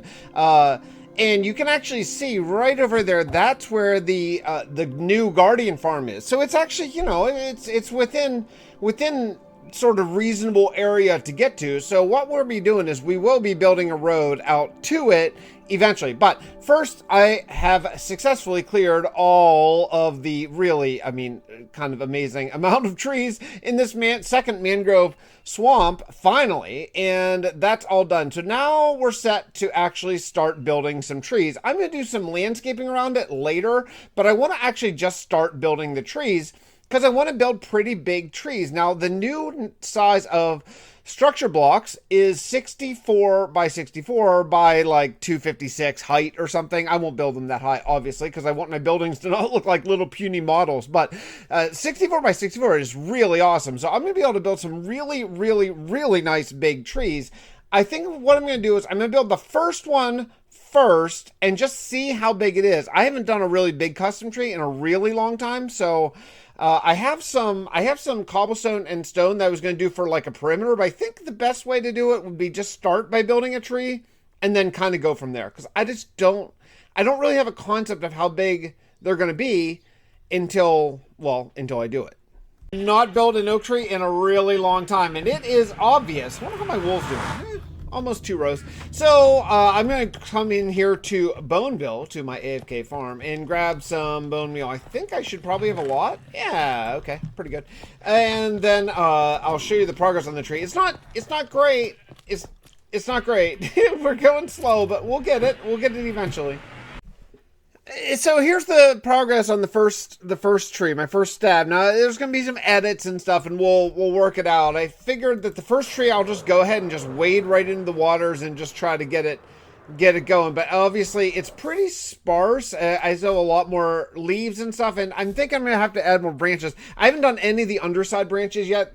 Leaves, I mean, they're harder to do because you have to scaffold up and stuff. So I've only done sort of the top of the branches leaves, so that'll help fill it in a lot more. And then I wasn't happy with this side of it over here, so I came in and just added another branch. I think that's kind of how I'll do it, as I'll probably just add more branches. This is going to be the medium oak tree. I'm going to do small, medium, and large oak trees, I think, but I do need to check the dimensions. Like, if I look right here, this is like... I don't know, 4 or 5, I don't know. I mean, this is probably only about maybe like 30 blocks, 32 blocks at the very most wide, which means it's half the size of a large oak tree can be. So I think that's good for medium, I think, actually. So I think this would be a nice medium size once again. If you like, obviously I need another branch come out here, which I'll do, another branch over there, but I just decided to add the leaves because I wanted to sort of get an idea as I'm building it. Oh man, I keep walking in water. Yeah, I think it's okay though. I think it's an okay start. I mean, imagine a bunch of these similar like trees in the world. It's going to be awesome once it gets, but my rule is I'm going to do 7 variations of each tree. I don't know if I'll do all those this episode, and then once I get 7 variations, then I can sort of fly them in all over the world, because then you won't see the same tree all the time. So I think 7 is a nice number. Anyway, let me grow some more oak trees, get some more leaves, and continue on our day. I've been doing some building. Let's take a look and see what you think. Okay, this is the tree. I did fill in the gap. Now, what I plan to do, because I like to collect mud, and I don't really like mud farms, so every time I build one of these plots for a new tree, is I will actually go underneath and mine up all the mud. Why not? It's a good source of free mud. And then I need to flatten it because it has to be flat, and there can't even be grass on this unless I want to skip the bottom layer, because otherwise the structure block will take all the grass. Now what I could do is I could save it and then bone meal up grass, which I might end up doing just because it's going to look so barren. It'll be kind of weird, but regardless, this is the tree so far. I generally like it, actually. Let's get a little bit of a further back view here. I generally like it. I think that what I need to do is, right now it's still a little bit cone shaped. I need to bring out a little bit, like a couple more low branches, and then I think the shape is good. I really like this confusing angle up here. I think it's interesting and not totally tree-like. I think that's, it's not a perfect tree, and I think that's the way trees actually grow, so that's cool. I think that it's just, everything is pretty diagonal, and I need to have a couple that are like a lot flatter sort of out here. So I'll do that probably next. I just cut down some oak, although I'm waiting for more. I planted a whole bunch of saplings over in that savanna over there. So I'm going to wait for more to grow, and then we might be able to be done with this tree, and then I only have 6 more to go. What? Yeah, but the one thing about this tree is, this was going to be my medium tree. It still might be. I think it probably very likely will still be medium, but realistically, this is going to tower over pretty much any build, including castles that I have. And so if I went bigger than this and I put it near any actual build, I think it would make the builds look kind of silly. So this might end up being kind of the large size of tree. But regardless, I do need to work on these branches. So let me work on these more flat branches, kind of coming out from here and just going flat out and then leafing them. So it'll take a little bit. Well, I'm on my walking pad, getting in some of my steps. I've had to increase my steps after dipping down. I kind of thought that I was doing a great job and everything, and so I dipped my steps down to 10,000, and then I wasn't even hitting that goal, and thanks to some really pretty crappy eating recently, I am back up to 201 pounds after my low of 189. So I'm up about 10 to 12 pounds, and I would like to solve that. So I'm getting back into my 15,000 steps per day, which takes a long time, so you can't just dedicate, I find, time to just stepping. I need to do stuff while I'm stepping, so that's kind of my Minecraft time. Minecraft or Cubic Odyssey time is while I'm getting in my 15,000 steps per day. So still doing it, still trying to get down. I think a really good weight for me would be a really lean 180. I think that's kind of where I'm at. I'm about 6'2" so, and I'm not super muscular, but I'm somewhat muscular. So I think that 180 with my current amount of muscle would be a pretty nice target. So yeah, so I'm working on that, and I'm still lifting every day. My lifting plan, I don't know, I can't remember if it's been a while, I guess, since I talked about this. So my lifting plan is I basically just do 5 work sets per day of my main lift, which at this point right now is dips for chest and tricep, pull-ups for back and bicep, chest flies. I've switched to chest flies with dumbbell, and this is 1 per day. So I just do only dips one day, and then only pull-ups another day, and I just do a 4-day rotation. So dips, pull-ups, chest flies, and I just switched to bent over rows. And the reason why I had to switch was because I was really getting some pretty gnarly elbow pain that I didn't love. So yeah, so I've switched to that, hoping that two of the like dips and pull-ups are pretty rough on elbow, but the other ones aren't as bad. So I'm hoping that if I just do 2 hard elbow days per week and then the rest not as bad, that'll sort of balance it out. Anyway, unfortunately, whenever I had to move this farm, all of my villagers died again. So I got all new villagers now, but none of them are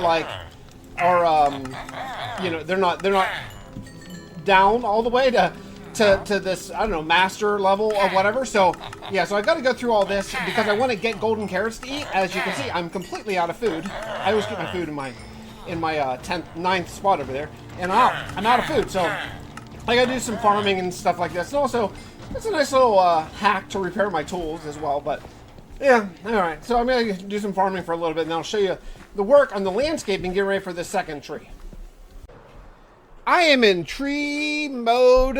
I'm really enjoying building these. I mean, it's a lot. Like, it takes a while, but I have my second medium oak done. I decided I'm going to do 3 this episode. I know I've sort of wavered back and forth on that, but yeah, I think 3 this episode, and then I'll, come back another time and do maybe like 3 more, maybe 6.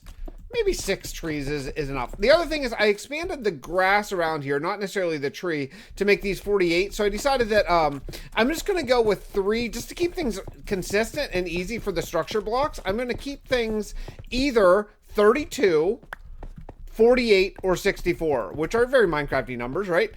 Blocks. So that way, whenever I'm loading up the structure blocks, I know, okay, that's a medium, so that's going to be 48. Small is going to be 32. There's no need to go less than that because you have vanilla trees, and they are already too small, right? So, yeah, so I'm just going to go all the medium trees of different varieties, whether it's oak or mangrove. I'm going to build, my plan is here, I'm going to build custom trees of all the different types eventually. So I just want to start with oak because that's what I'm looking at out my living room window right now. So I'm looking at these oak trees. I'm thinking like, wow, they look beautiful. And so I'm trying to kind of mimic them a little bit, not exactly copy, of course, but I think the trees, I think they look pretty nice. And the one of the things I'm not crazy about is how narrow this path is. It's okay, but what I'm going to do now that I've decided on a standard medium oak, this is medium oak 2, this one over here is going to be medium oak 1. Now that I've decided on a standard size for these, I'm going to lay out the grid first for the next one, and it's probably going to be like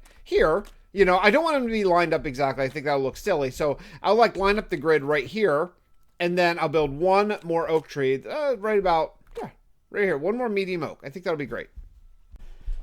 I got another tree sort of outlined. I like this one the best of all 3 of them. I'm learning as I go here. I've built a lot custom trees before, but I haven't built them exactly in this style before. So each one does get better. I think that one over there was the first one. This was the second one where I learned a little bit more about sort of spraying out the branches, and then this one I think is the best one so far, and I would expect all 6 to continue to get better, but I think all 3 of them are going to look really good. However, I'm out of leaves. I need to go get a whole bunch of leaves, so I have this place where I've been farming up oak just right over there, because that'll be an eventual more of a tree sort of area, but yeah, I got to go over there and just start, shearing leaves like crazy. So I have my Silk Touch hoe, and I'm ready to get going. I'm on my walking pad again here in the morning from last night, and I'm looking at these trees. I have now spent, I just want to let you know how many leaves are in these trees. It's crazy. This is 2 shulkers and 2 inventories basically completely full of oak leaves, and I still am coming up majorly short. So I still need to go back and get more. I haven't even done the underside of the logs yet, which I don't do all of them because I like, this one over here I think looks, well, this one's not done, but this one over here is a little bit better, where I think I'm going to take a little bit more time and go back through and just pepper in some leaves on the under. Like, this one needs a little bit more under leaves. I like seeing the logs, but you can see too much. It's too flat, and like trees aren't flat, But this one over here, I did more of that, where you know, yeah, there's more of it over here. A little bit of hangers. I don't want to do too many hangers because this isn't supposed to be like a weeping willow, although I'm going to make weeping willows. But this is just, you know, an oak tree. But some branches do. I actually just walked outside to look. I have a big oak tree in my front yard, so I walked outside to take a look at it. And I did look, and basically the hangers are, the further out the branch goes, the more it droops a little bit just because of the weight. So that's what I'm going to do. So this one over here, I tried to do a little bit of this on this branch only, not these ones obviously, but on this branch only, where I put just a little bit of hangers sort of as it gets further away, and I think that really pulls off pretty well. So I still have plenty of editing to do on these, but I have to get another couple inventories full of oak leaves. So here we go. You know, the tough thing about doing these trees is after I'm done with these trees, then I'm going to have to come in and put something called void blocks. And unfortunately, I have to do those in creative, but that's just going to be the nature of whenever I'm using structure blocks to plant these trees all over our beautiful world here. And one of the things about that is once I place the void blocks, it is increasingly hard, like really hard, to actually edit this tree. Because there will be void blocks in place of air, and the reason why you do the void blocks is, and I'll show you this whenever we get to the structure blocks. If you ever want to do this in your own world, I'll sort of show you how to do it. But the reason why I use the void blocks instead of air is so that if we say I have a tree right here, if I were to plant this, air would overwrite that tree. But if it's a void block saved in the structure block file, then it will leave anything that's not an actual block, which means you can plant basically forests, which is, you know, obviously kind of where we're headed towards. I've been thinking really hard about how I want to do this, and I think, you know, I keep reducing the number here. I was going to go 7 trees, just because that's what we did on Realm of Vast, and I thought that seems like the right number for 7 variations, but I think maybe 5 is good because I want to have a whole bunch of different kinds of trees. So I feel like 5. We're going to go for 5 trees. I'm not going to do all 5 this episode. We'll probably do like these 3, and then in a later future episode, we'll do another couple, and then maybe actually plant them around. But I think this will be a really nice start to this sort of, well, it's a new phase in this world where we're going to be planting these absolutely mega awesome, like, trees just all over the world and just making this world feel a lot bigger. These trees are going to make this world feel so much bigger than it already currently does. But I just wanted to catch you up on what happened to me. So yesterday, while I'm planning these, I was just walking. I went to go pick up some groceries at this little, like, it's like a porch where you can get from like a farmer's market sort of thing, just some vegetables, you know. And I stepped off the step in their backyard and I rolled my ankle.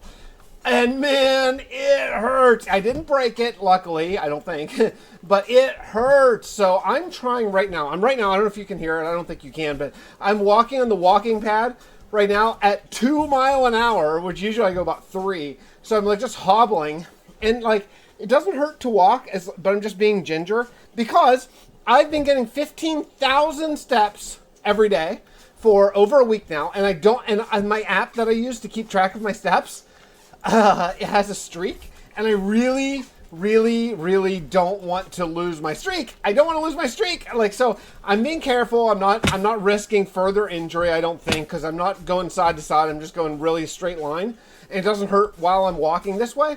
But I have all this dirt delivered to put in my raised garden beds, and to dig it out, that's not fun because I have to stand on, like, you know, my left ankle, which is my hurt ankle, to like push the shovel in with my right ankle, and that's not going to happen. So unfortunately I can't dig the dirt, which, you know, no big deal. You wait, right? But it's going to thunderstorm today, so that dirt that I have is going to get wet and mud and run, and there's just nothing I can do unless someone wants to come over to my place, well, in the past, whenever you're seeing this video, and then dig out a bunch of my dirt. That'd be cool if anyone wants to just show up, you know, that'd be fun.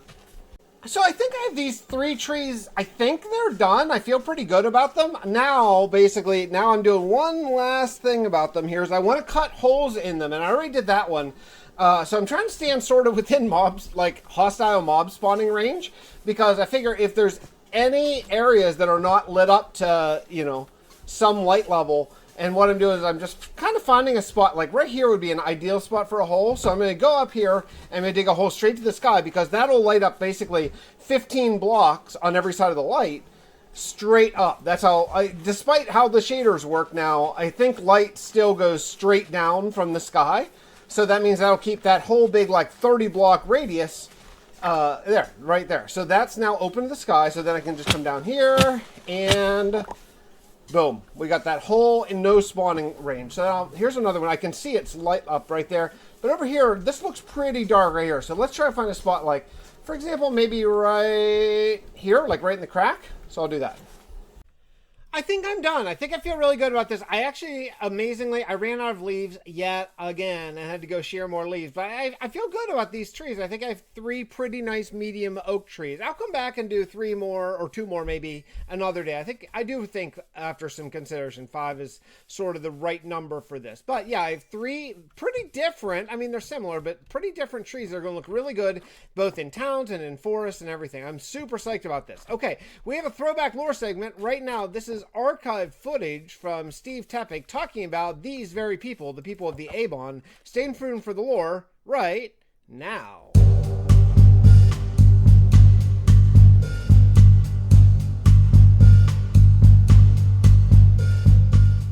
I've spent years living among the Avon people now, and I can say with certainty their civilization may hold the key to restoring Fixtopia, not just to survive, but its soul.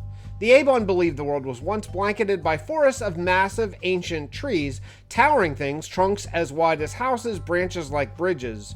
According to their lore, humanity's greed and short-sightedness shrank the trees with each passing generation, only until the stunted varieties that we know today remained. But the Avon kept something sacred. The seeds of the old world, they call it. These seeds are rare, revered, guarded.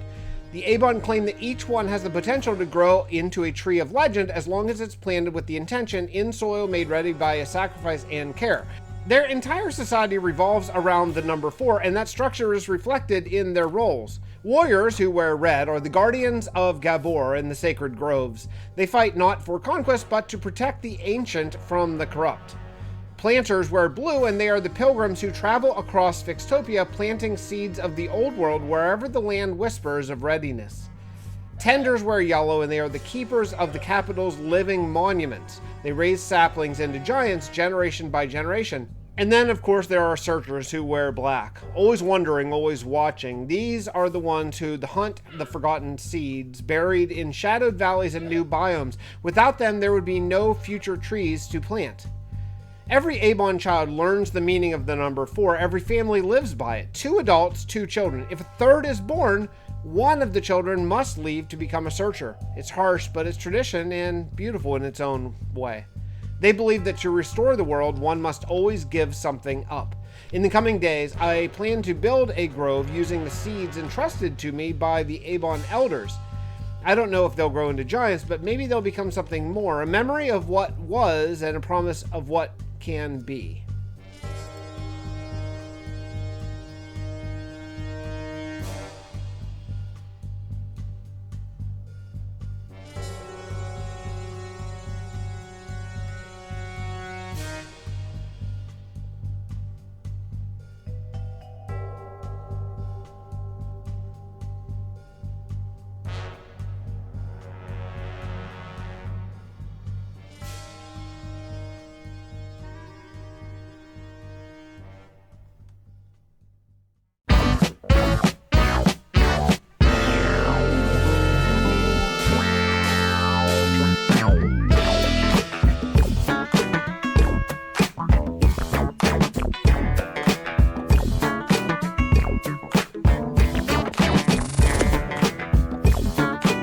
Hello everybody, and welcome back to another exciting, thrilling episode of Survival with Fix. We're working in the theme park today. Oh, look at that cat. Oh man, I mean, I love the theme park. I'm super psyched because we're opening a new land. Basically, I've kind of already prepared it a little bit in the way of a volcano, but we're actually building a ride. We're building a ride in the new land, and then we're going to deal with these volcano ejectorates later, but we're going to be building a ride first, and I want to put it basically right here, kind of. I just need to, I need to see where these are going to land, because that's where we're going to recycle these, because these are obviously, these are not real meteorites. I mean, even within the realm of Minecraft, they're not real these are part of the show. They go off like every night, you know, in a massive explosion. So they need to be basically caught in a collection area and then taken back into the volcano. We're going to build that infrastructure just because I think it would be fun later. But today we're not doing that. So it looks like this is basically going to go right sort of there for a collection sort of thing. So we're going to do what we're building today, which is the power tower, right about... Where's this coming? This one's coming. Where's this one coming? Where's this even go? Okay, this one's coming like down. Oh, this one's right in the middle of the river. That's not great. Okay, we'll have to work that out later. But yeah, we're gonna build the power tower right about here. I think it's gonna be a really, really, really fun build. And let's get started. So I spent a considerable, I mean, seriously, a considerable amount of time harvesting, making all this concrete. Look at how much concrete I have. I have this 16 stacks of red, a ton of white, because I'm going to be using white for the guts, 16 stacks of green, and a good bit of black, too, because that's what we're going to be building this tower out of. So, now, I love to go to Cedar Point. Cedar Point is my jam. It's my favorite place on Earth. It's my Disney World for a lot of you. And they have a ride called Power Tower, and I was thinking, oh, it'd be cool if I could build that in Minecraft. And they thought, I can build that in Minecraft. That would be really, really cool. I really want to verify where this one is going to come down. I think it's going to come... You know, I need to take a look at this and make sure that I'm not... Let me go get a bird's eye view of this. I'll be back. So this is the basic plan. I'm going to have 4 towers, which you're going to take up as an amusement park ride. We'll build a path and a queue and all that kind of fun stuff here. But I like the idea that the road's going to go right past the power tower. So then you're going to take whichever tower you want to go off of. You're going to take it way up high, and then you're going to jump off and see if you can stick the landing, so to speak. So there's going to be some advanced ones and some not as advanced ones. I don't know exactly how many we'll have. Probably... we can't head really across the river. That's not going to make sense. So probably this tower won't have anything. But then we'll have maybe 1, 2, 3 different heights. I think that would actually kind of work. So now the next thing is I got to figure out how high up we're going to go. I think it's going to be pretty darn high. But yeah, I don't know. I don't know. I got to figure this out. I should have brought lights with me. I do want to light this up so it looks really cool at night. I might want to do that. What do you think? Is it starting to feel like the beginning of an exciting amusement park ride? I feel like it is. I think it's going to be really, really cool. We're doing 4 towers, and I think I've reframed because of where the walkway is going to be. I think we're just going to do 2 jump off points, one sort of this way and one that way, like an easier one and a harder one. I think that'll be fun. We can just do 4 towers just for the fun of it. It doesn't have to be that functional. It is, after all, a Minecraft amusement park. But yeah, I think it's pretty cool. The power tower is starting to rise, and I am really bummed out because I'm noticing that I'm gonna run out of white concrete, and I just made so much and it takes so long. I really, you know, I like in concept the concrete making idea, but I don't like it. Like it's so painful. It takes so long. I gotta make more. Let's take a look, shall we? I have now all 4 white parts of the towers built up and actually connected. So this is going to be the height, and I think it's pretty darn good. Now, look, I'm going to, at some point, probably regret that it didn't go higher, but we're going to have higher rides. I'm going to have, you know, roller coaster and log flume and all that kind of fun stuff. But this is a good beginning to the power tower here. I think it'll be a fun jump. It's going to be a jumping ride, you know? You're going to jump down and possibly die or something. I don't know. I haven't figured out exactly the logistics yet. We'll work on that later. But I need to have a way to get up there. And before I do that, I do want to have this place lit up. There are mobs spawning like crazy, which is not a big deal. This isn't like a mob farm situation here. But, you know, seeing skeletons and stuff, because I want this park to be, you know, I want you to be able to walk around this amusement park at nighttime like you can Cedar Point or Disney World or Kings Island or Seven Flags or whatever, without getting shot by a skeleton. So next thing I'm gonna do is I'm gonna head back to the Guardian Farm. I think I'm gonna get a whole ton of sea lanterns and come back and start building up the sort of water elevators to get up. I think that'll be cool. I think we might only do 2. Yeah, I think that'll be enough. Oh, I'm getting psyched. This is starting to feel like a ride. I like it. I like it a lot. Yeah, it really brings that amusement park feeling. You know, but with the castle backdrop, it's easy to think, oh, this is a medieval kingdom. But it's not. That's all like sort of a facade built, you know, to, I don't know, like sell merchandise, I guess. But yeah, with this like modern amusement park here in the castle backdrop, it really feels like a theme park. It's awesome. I am super psyched. Okay, so I'm gonna have to drop glass on the ground. Oh no, I don't.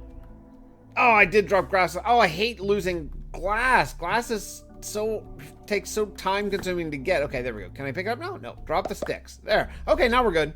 Well, here's the view from the top of the power tower, and I really, really like it. In fact, it's making me think maybe we should have a little observation deck over there. Like, you could come up here potentially and not ride. I don't know. Is that a bad idea? It seems like maybe a cool idea. I mean, I might build like an observation tower or something later on, but this is pretty cool. You get a nice view of the zoo, you see the castle, you even see the Ferris wheel, and you see that we are basically the same height as the Ferris wheel, which is awesome. The giant wheel. No, I'm calling it the giant wheel, not the Ferris wheel. The giant wheel is the name of that particular ride. Well, I like the looks of this a lot. I now have 2 water towers up. Both of the green are up, and I might make this red going down, just if you wanted to go down without the scary jump. And I've come to a decision. I know I've hemmed and hawed on where the jumps are going to be.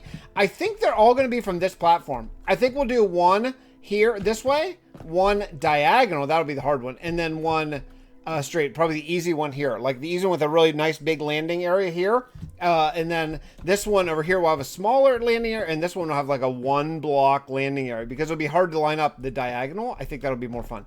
Anyway, okay, so I think that I need to figure out the next plan, which might be the landing areas now, so I can sort of shape the paths around it. So let's see, if you were to jump off here, now I'll need to do something like, I'll need to do some sort of like walkway out. Like, I don't know if we would do, I need to think this through a minute.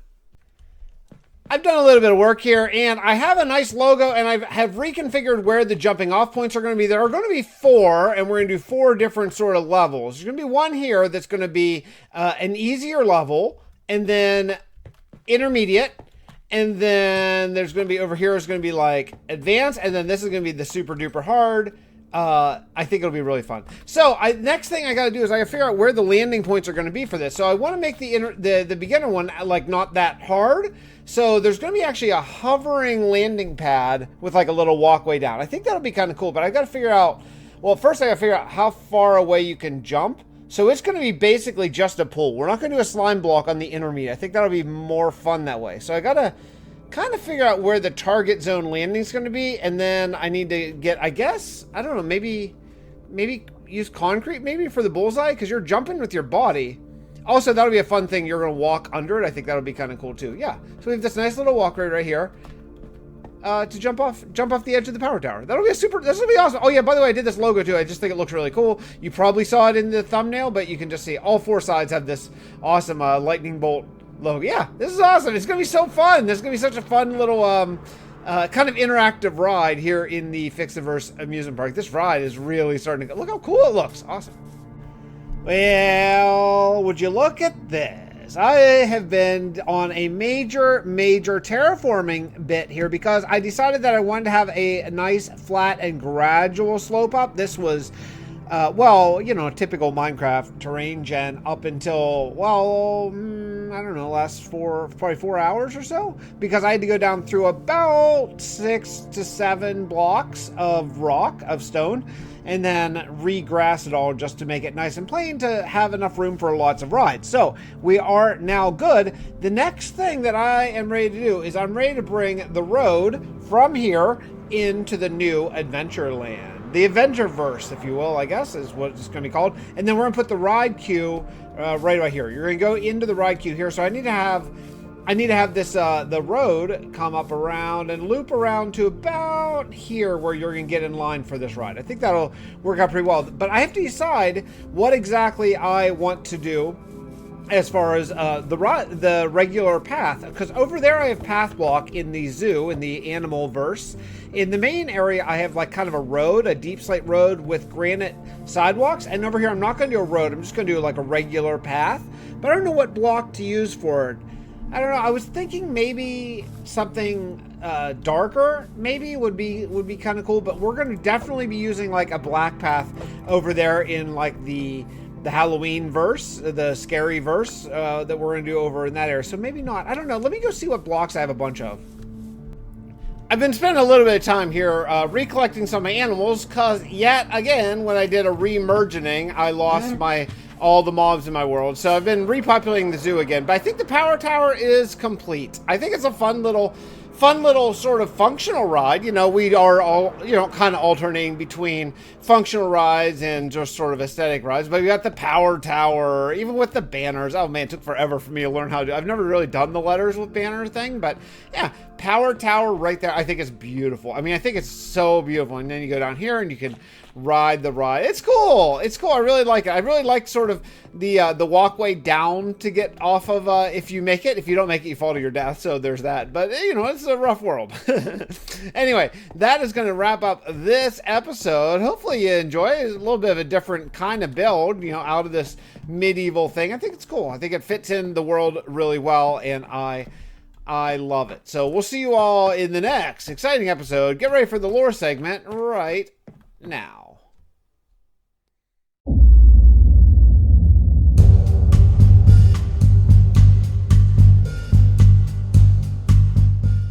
I was down in the lower decks of the Ark, tracing signal echoes, trying to pin down what Tracy keeps calling a ghost packet.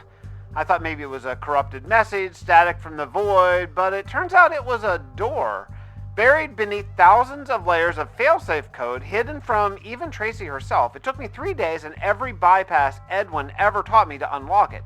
Inside, a vault, not made of steel or stone, made of light.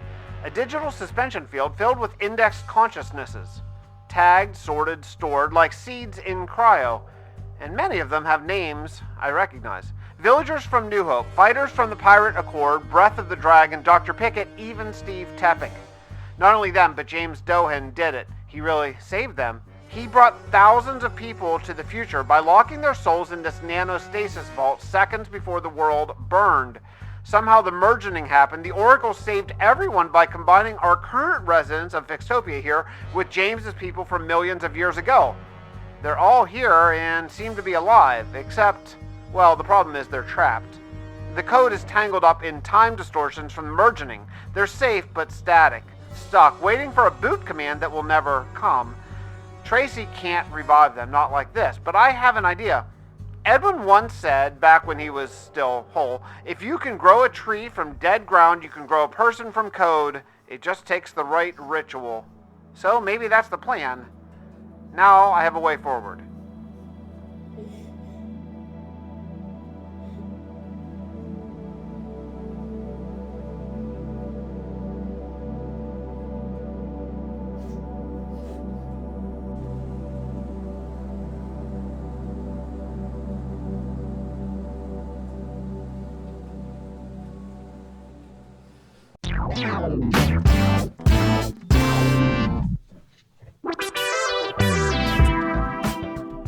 Sweet, sweet Sandgo. Man, I love this place. This was my former guardian farm here in this world, which no longer works because for some reason that I do not understand, this guardian temple right here is no longer a guardian temple. It's still there. It's just that no guardian spawned, so I had to make the new one.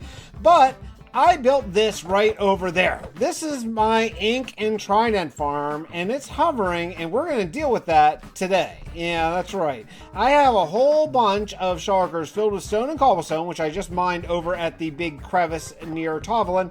And today, we're building a floating island right here to surround this. And don't worry, there's going to be a whole bunch of lore that's going to explain it all in the back end of this episode. So if you're wondering like, hey, how does a floating island exist in this world? Don't worry, you'll figure it out in the lore segment later. But right now, let's get started. So what do we think? I have kind of an outline here of what the floating island is going to be. It's pretty big, I think. I think it's big enough for a pretty epic giant mirror thing. Don't worry about the mirror. That's going to come in the lore segment at the end of the episode. Don't miss it, though. It is important. So, yeah, I'm going to have a dock for the airship up there, and I got a lot of filling in is the thing. I got to fill in this whole mountain, and I'm just using a combination of I'm going to take a picture. Can you take a picture of that? Yeah, I can. Okay. I'm going to use a combination of just stone and cobblestone, but I'm already running out. I've gone through all my shulkers. How many of these? 4, plus I have a 5th one, and this is the last load. So I've gone through a whole bunch of stone just to put up the outline, and now I need to actually, now I need to actually start filling it in. So, you know, the way I fill it in after, it's really easy. After you get this, like, sort of skeleton outline, then the rest of it is cake. Then you just sort of, like, boop, you know, like, boop. And I don't even worry about, like, double stacking. I used to really try to make sure that I only put, you know, the appropriate amount of stone and save every bit. But honestly, if you spend any time thinking about it, you could just get more stone faster with a couple beacons set up. So, yeah, I got to fill this whole thing in. So I'm just going to do segment by segment, put on a Netflix show, and, let's see, it's day 15, say day 1550, let's see, 15,550, what, 15,550, 49 technically, and let's see how long it takes me to get some progress here. You know, this is when I really wish I was live streaming still, because this would be a perfect live streaming project. It's gonna take a while, maybe a while between videos here, because this is a bigger project than I sort of thought. It's basically a mountain, just upside down. So I'm just filling it in. You know, I have taken some time to make sure that I had a few more little dip downs. You can see there's one right there, one right here. Those dip downs, there's another one over there. Those dip downs are really, really important, because if there's only one, it looks too pointy and too weird. And dip downs, they're kind of a pain to make, because you have to use water streams to build down and all that kind of stuff. But it'll be easier with the happy gas once I get them, because I'm going to involve some happy gas in this build eventually. So I just got to keep on going. I have a ton of shulkers. Let me show you how many shulkers full of stone and cobble I have. I just spent some time at my Guardian farm, AFKing with my auto clicker, because I have that auto harvesting, smooth stone generator, and yeah, all of these are full of stone and cobble. It's just so many. What's cool about my stone thing at the Guardian farm is my stone generator is it generates both smooth stone and cobble, which is pretty freaking cool, because I am mixing them obviously just to give a little bit of texture. I mean, I'm not going all in with texture, but just, you know, some. So yeah, I just gotta keep on plugging away here. It's a process. I mean, this takes a really long time. You know, I mean, it'll be worth it. It'll be awesome. This is gonna be an amazing build, but it is lengthy. It is lengthy once I get here. But I'm really excited to be sort of working in the area of where sand go, because this is an old kingdom. You know, we haven't worked here in years. So adding something to the skyline of a Sandgo is just awesome. In addition, making this airship a little bit more functional than it is, because I actually have, I don't know if I showed this or not. This is my, this is my nether portal. This is how you get up here. So this is connected to the nether hub right there, since this no longer functions as a Guardian farm. This is how you're going to get up to this floating island. You're going to take the nether portal, and then what we'll do is we'll, maybe right here or whatever. Oh, this is the wing. I don't know. We'll find some little dock area that you can just take the nether portal and get up here to the floating island, because we're going to have, this is where the mirror is going to be, which is going to basically explain the next further point in lore. So we'll get there, but I have a lot more work to do. So let me get to it. It's been about a week since I recorded the last clip IRL here, because I got super sick and I could not figure out what the heck was going on with me. I'm going to do a little bit of fly around so I can show you the progress in the island as I'm finally up and about and working on it. And so this year I decided to have a garden, and I've been out there working on it. I actually built like a fence around, because we have a lot of deer here and whatever. So I built a fence around the garden to make sure that the deer didn't eat my crops, you know, like they did last year. And I've been out there working on it quite a bit over the last month or so, whenever it's not either 110 degrees or raining, which are the only two kinds of weather that we have currently. And while I was out there working on it, one day I came in and I got a shower. And while I was taking my shower, this is about, I would say, probably 2.5 weeks ago, maybe 2 weeks ago, I looked down and I had shaving cream. I have a big bald head now, so I had shaving cream sort of in my eyes, but I looked down and I thought I saw some little black thing get flushed down the drain. And I thought, that's weird. Didn't think much more of it. And then I got sick on Monday, which that is 6 days ago as of today. Today's the following Sunday. And I had like a rough fever, a really rough fever, and just the worst headache I have ever had that was like relentless. Like I would take a ton of ibuprofen or Tylenol and it was relentless. It was so severe that I could not even function. It was so bad. And couldn't figure out what was going on. And if you've been following the story here, you probably know what happened. But so finally, you know, I was convinced. I got to go to the doctor. So I did. I went to the doctor, and the look of concern on my doctor's face when I told her my symptoms of this persistent headache for 5 days that wasn't going away, even with medicine, really, and the aches and all that kind of stuff. Yeah, she was concerned, and I was then, of course, that was like making me concerned. I thought, oh, what, you know. What are we talking here? Are we talking something wrong with my brain or what? And then she said, well, have you had any bug bites or anything? And it's like, you know, no, but I did see this little black thing, whatever. But I couldn't tell what it was. It got flushed down the drain before I really got a look at it. And she said, well, okay, let me just check your legs and stuff. And as soon as I pulled down my pants, on my butt cheek is a giant tick bite. And sure, she looked at it and she's like, okay, it's like, the relief in her eyes was for real. Like for real. She was relieved that it was a tick bite, which makes me wonder what she was thinking I had. And maybe I don't want to know because I'll read about it and then I'll get all worried about it. But so she's like, well, you have Lyme disease for sure. That's what you have. And don't worry, it's still early. You caught it, you know, the rash is still there. So you're still in the early stages. Everything's fine. We'll just treat it right away and you'll be okay. And basically 2 weeks of medicine, but hopefully like 3 days. So I took my first dose of medicine yesterday. And well, now I'm 3 doses in. You take 2 a day, you know? So I'm like a day and a half into medicine. And it's the first day that I've been able to actually like sit up, like, and not just have throbbing, like, I mean, I don't want to over exaggerate because I know people deal with like much worse than just headaches, but it was, I could not function at all. It was awful. And today's the first day. I still have a little bit of a headache, but I can actually like talk and play Minecraft, and I can walk around my house for the first time in like 5 days. So during that giant heat wave of 100-degree temperature every day, I was just sitting in my living room chair, watching Netflix or YouTube or Disney Plus or whatever I could do, and just holding my throbbing head. Nighttime, I was getting cold sweats. It was rough. I mean, the only time I think I've been sicker than this, because this was different. I wasn't like, quote, sick. I did throw up once, but I think that was probably out of stress and nervousness for what might be going on after like 4 days of it at that time. The only time I've really been sicker than this, there were 2 times. The first time I got COVID, oh my, I still say to this day that if I weren't vaccinated, I think I would have been on the death toll at that time, because it was about halfway through COVID, and luckily I had just gotten the vaccine, and I'm sure that alleviated some of my symptoms, but I still had it for like 4 nights where I wasn't sure I was going to make it.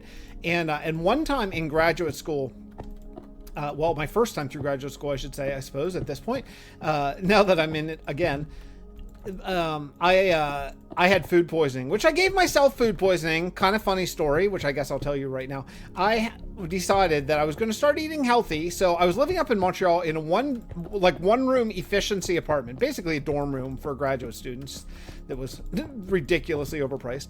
And so I went out and I bought a slow cooker thinking like, yeah, you know, this will be great. I can just make like things like soup and chili and just leave it on for like a day and then just eat it until it's gone, then make another one and just kind of live like that. And that would be healthier and cheaper, you know, than anything else. So I made chili and I went to go get the meat. And at that point, at that time in Canada, and I don't know, it probably is again, but at that time meat was getting really expensive. And I looked at different meat options and I saw that there was tilapia that was really cheap. It was like 99 cents a pound. So I thought, well, heck, I'll make tilapia chili, you know, and it was good. It tasted good. It tasted fine. There was so much chili powder, you couldn't really even taste the tilapia. So that was fine. However, I couldn't eat it all. So I put some in the refrigerator, didn't think much of it, and I came back to eat the rest of it like 3 weeks later, probably. Again, I'm an idiot, so you probably see where this is going. Yeah, so I ate 3-week-old or so. I don't remember the exact timeline, but roughly, tilapia chili. And again, I had so much chili powder in it, I couldn't really smell it, but it was bad. And I ate it, and I got food poisoning. That was probably it was a short-term sick. It's like I was sick for 24 hours that day, but that's probably the sickest I ever was. The longest term sick I ever was probably COVID or maybe this Lyme disease. Holy cow. This headache, I mean, I couldn't do anything. I guess I can now. I guess I'm up again, but I had so many plans I wanted to do. It's the end of June. I wanted to be cleaning out the garage, and I wanted to be working on this fire pit idea I want to build for me and my boys, and so much stuff. And instead, I just sat in my chair, and I watched Netflix, and I held my head. Thank goodness I had the weekend off of gigs, because if I had to try to play trumpet with this headache and the back pressure of the trumpet blowing into my brain, I don't know. I don't know how I could have done it.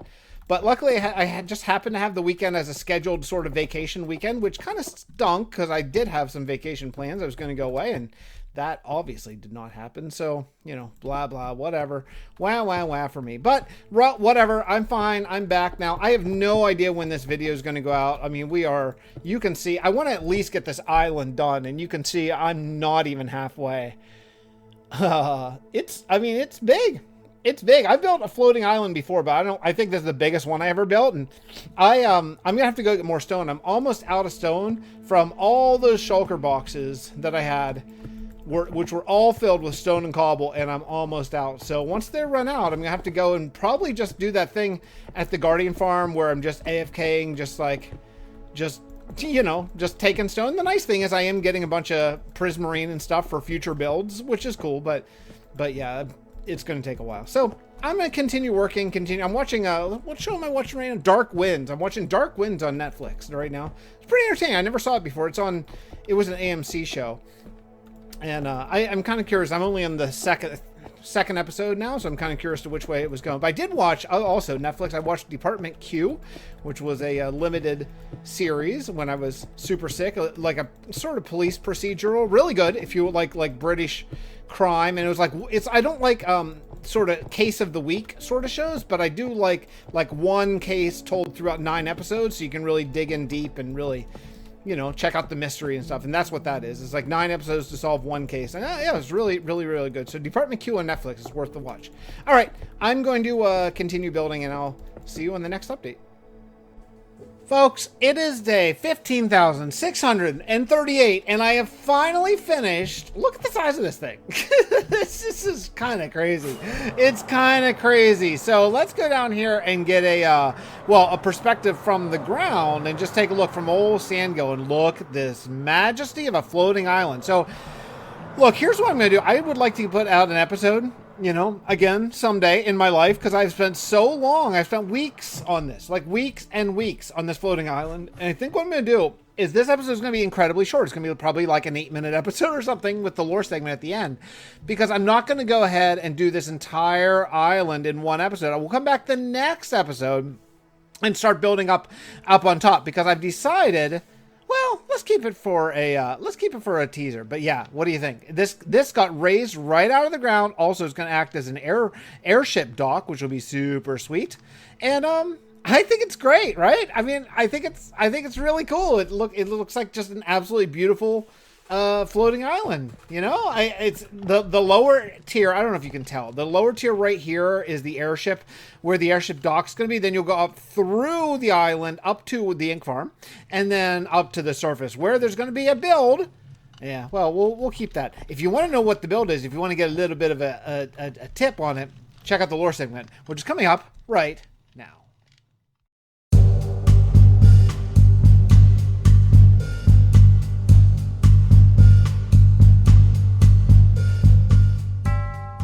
I found it. After weeks of scouring the ocean trench just southeast of the Ark, the signal finally stabilized. The currents were strong, and even Tracy's scanners could barely penetrate the interference, but there it was, the mirror of Luminar, embedded deep in the seabed like a forgotten wound. It's older than the Ark, older than the Avon people. The Abon called it a reflection engine, but that's like calling the Ark a lantern. This thing is alive. I don't mean sentient, I mean it hums with dimensional energy. Edwin once wrote that this supposed mirror was built to reflect not light, but reality. Somehow it captures echoes of lost timelines. I think that's how we'll get our people back. All of them. Steve, the villagers, the Oracle's physical form, everyone trapped in that nano-cryostasis or scattered across the void. They're not dead. They're mirrored, frozen between now and what might have been.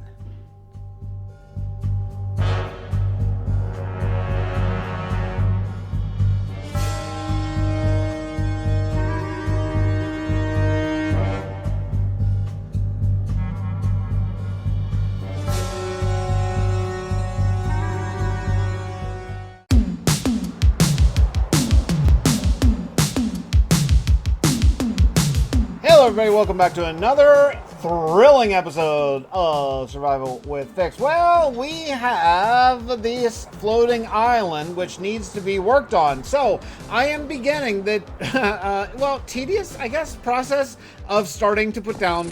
What did I do? I took a screenshot. That was the wrong button. F1, not F2. So what I'm doing is I'm starting this. So I made an inner ring and I'm starting to make sort of an outer path around here because we're going to be landscaping this entire top portion. By the way, if you're wondering why did I build a floating island, if you missed last episode, it's all just to hide. It's in the clouds. You can't see it right now. I wish you could change cloud height with vibrant visuals, but I don't think you can. I wish you could. Tell me if you can, if you don't mind. So what I want to do is I want to hide this ink farm, which is right there. That's the entire purpose of this, and also just to look really sweet in airship. And also there's going to be some happy gas action here later as well. But yeah, this is what we're starting to do. Now, I decided that I wanted some height variation here, and right now, as it currently is, the entire outer ring of the island is all the same Y, because I just sort of roughed it in. So I'm going to have some more island building just to get this to come out to basically here.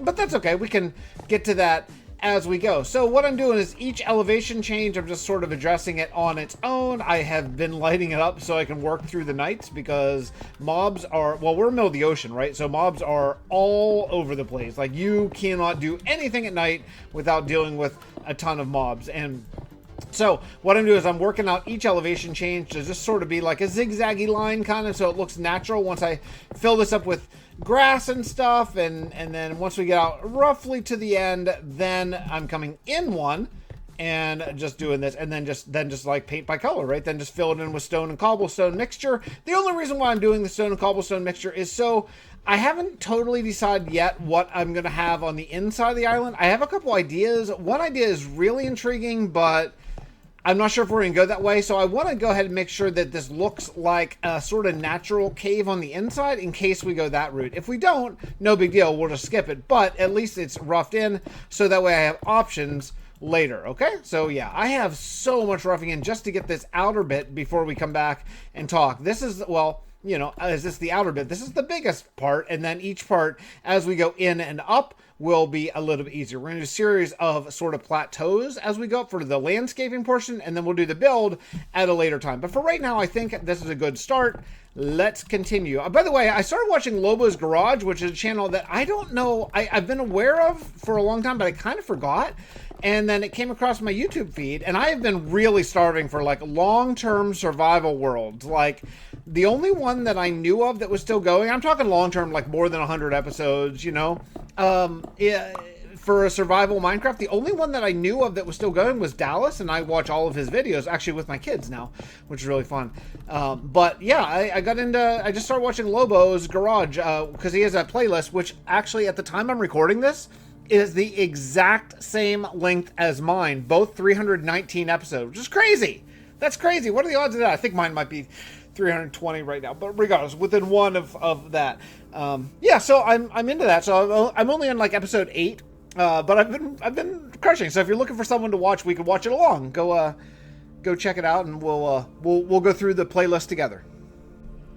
I got this outer layer finally done. It took a lot. Now I still have to do underneath. You can see that sliver there. I'll show you sort of the side view of it, because again, with increasing the height of some parts of it and not others, I have this sort of gradual incline up, which is going to be really good looking, but that means I have to go back and build more, like for example, like things like this, where we're just going to, you know, come out here and do yet more of this exact thing, but I have to do this all the way around here. But you can see the beginnings of the shape of the top of the island that I think are going to work quite nicely. The next thing I actually want to do is I want to figure out an entrance way. So before I go too much deeper, I've been thinking about this while I've been placing, I don't know, 7 billion stone or so. And I've been thinking about how I want to do it. I think what I want to do, you know, if you look at where this airship is going to be unloading, there's going to be a dock. I'll build a dock later on here, you know, like a wooden sort of man-made dock that's going to go right over there to the entryway. We'll have to actually make an entryway. And then we'll come up here. And I think what I want to do is I want to use, put a path that's going to go over here. But then if you look, this goes underneath the mountain into the beginning. I don't really want to like come out and see this. So I think what I want to do is I want to make a path that's going to go from inside here, like through a cave and up. Maybe even 2, and then this will also probably be the cave that you'll go up there. So what we're going to do is we're going to go sort of 2 different cave chutes, so that way you'll look like you're, you know, you won't be able to see that this is hollow on the inside. You're just going to take the road and you're gonna go right up into the ink farm from the airship, or you'll take the other path which would go up to the very top. I think that'll be a pretty cool way. We may do another entryway as well, but I want to sketch that out now because I don't want to cover it unnecessarily. I don't want to, you know, I don't want to have to break blocks that I put down. That's a big pain in the butt. So yeah, I think that'll be good. I think having an outside entryway here and then an inside entryway, I think it'll just kind of be cool looking. Boy, the clouds are messing with me. Like, I look over there, I thought I missed a bunch of blocks, but that's just a cloud poking through. I really, really, really, really wish you could change cloud height. I wish that was a setting. Please, Mojang, give us the setting to change cloud height. Just like, let me pump it up by a couple hundred blocks, please.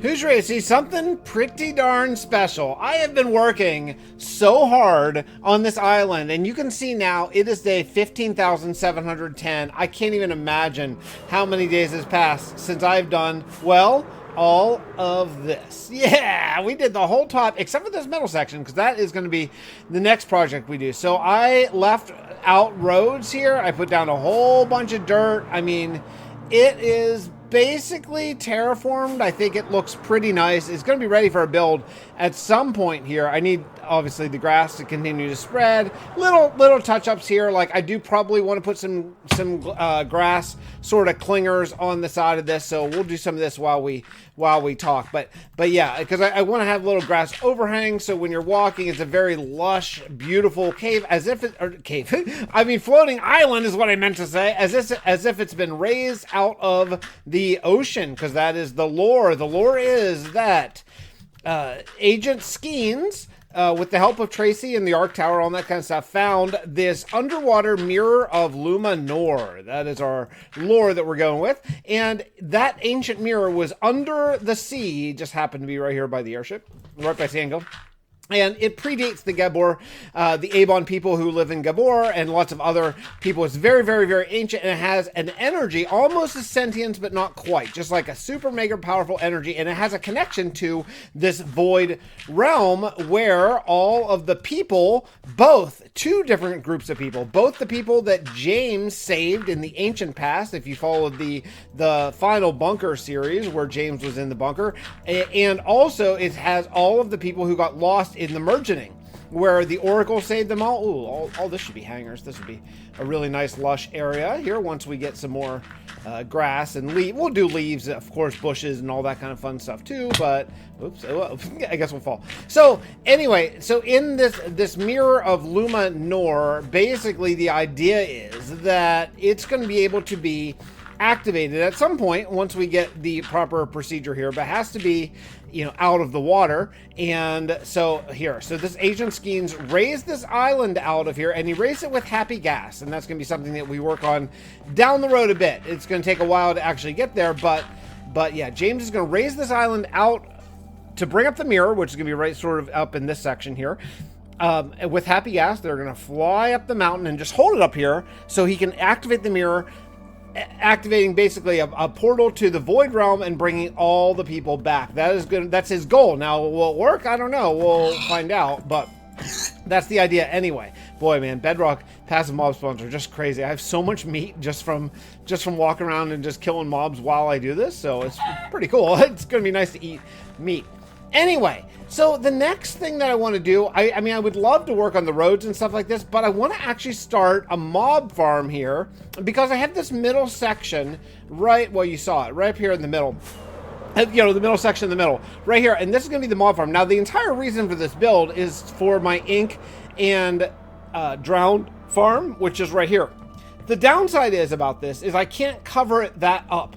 So this area right here cannot be covered up, or squid don't spawn during the day and drowned won't spawn at night. So this is going to have to be open to the sky, which means if I want a mob farm, it's got to be over this way. Now, so that's sort of why I put the hole, you know, I've kind of put this on the edge of the hole, thinking that I wasn't totally sure how this would work. So I'm going to start building a mob farm right here. It's going to go out right from this AFK platform, because what I want is I want the AFK platform to be not far over there, so I can hopefully activate both the mob farm and also this squid and drowned farm. I'm not totally sure if it's going to reach, but it's going to be very close. So I'm going to try to put this as close as I can to the edge of this water. So what I'm going to do is I'm going to pillar up from right here and make sure that I get right on the edge.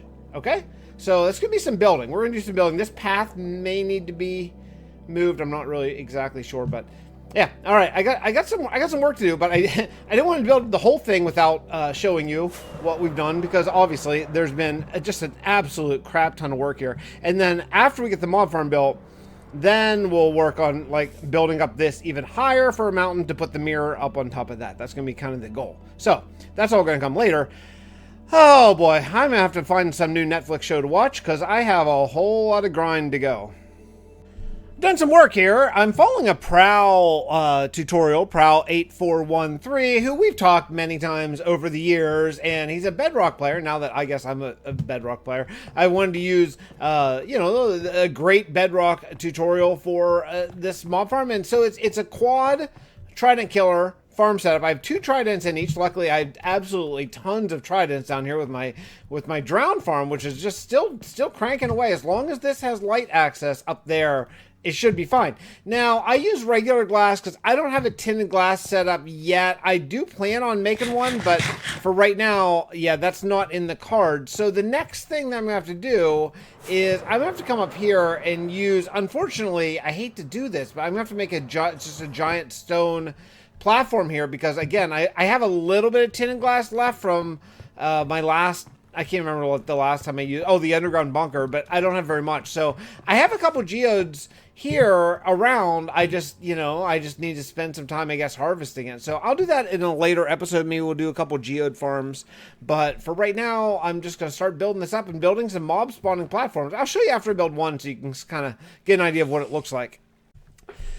I have a bunch of geodes sort of that I've marked all over the world, but I have no way to get to them. I haven't actually ever made like a geode farm. So I'm here just sort of wandering around, going through the different ones. Some have not been loaded since I harvested them last. Some are. So it takes so, I've got to work out a way to farm these geodes a little bit faster. I don't even care about picking up the stuff. I just need, I don't know. I don't have a good plan. I need a good plan for like a lore-driven geode, you know, collection place or something, or some sort of build around geodes. Maybe I could find like where there's like, you know, 3 or 4 geodes all together. I don't know. I gotta find something because this is super annoying, and I need to get a whole bunch of these to get the sheer kind of epic amount of dark tinted glass that I want, which is a lot.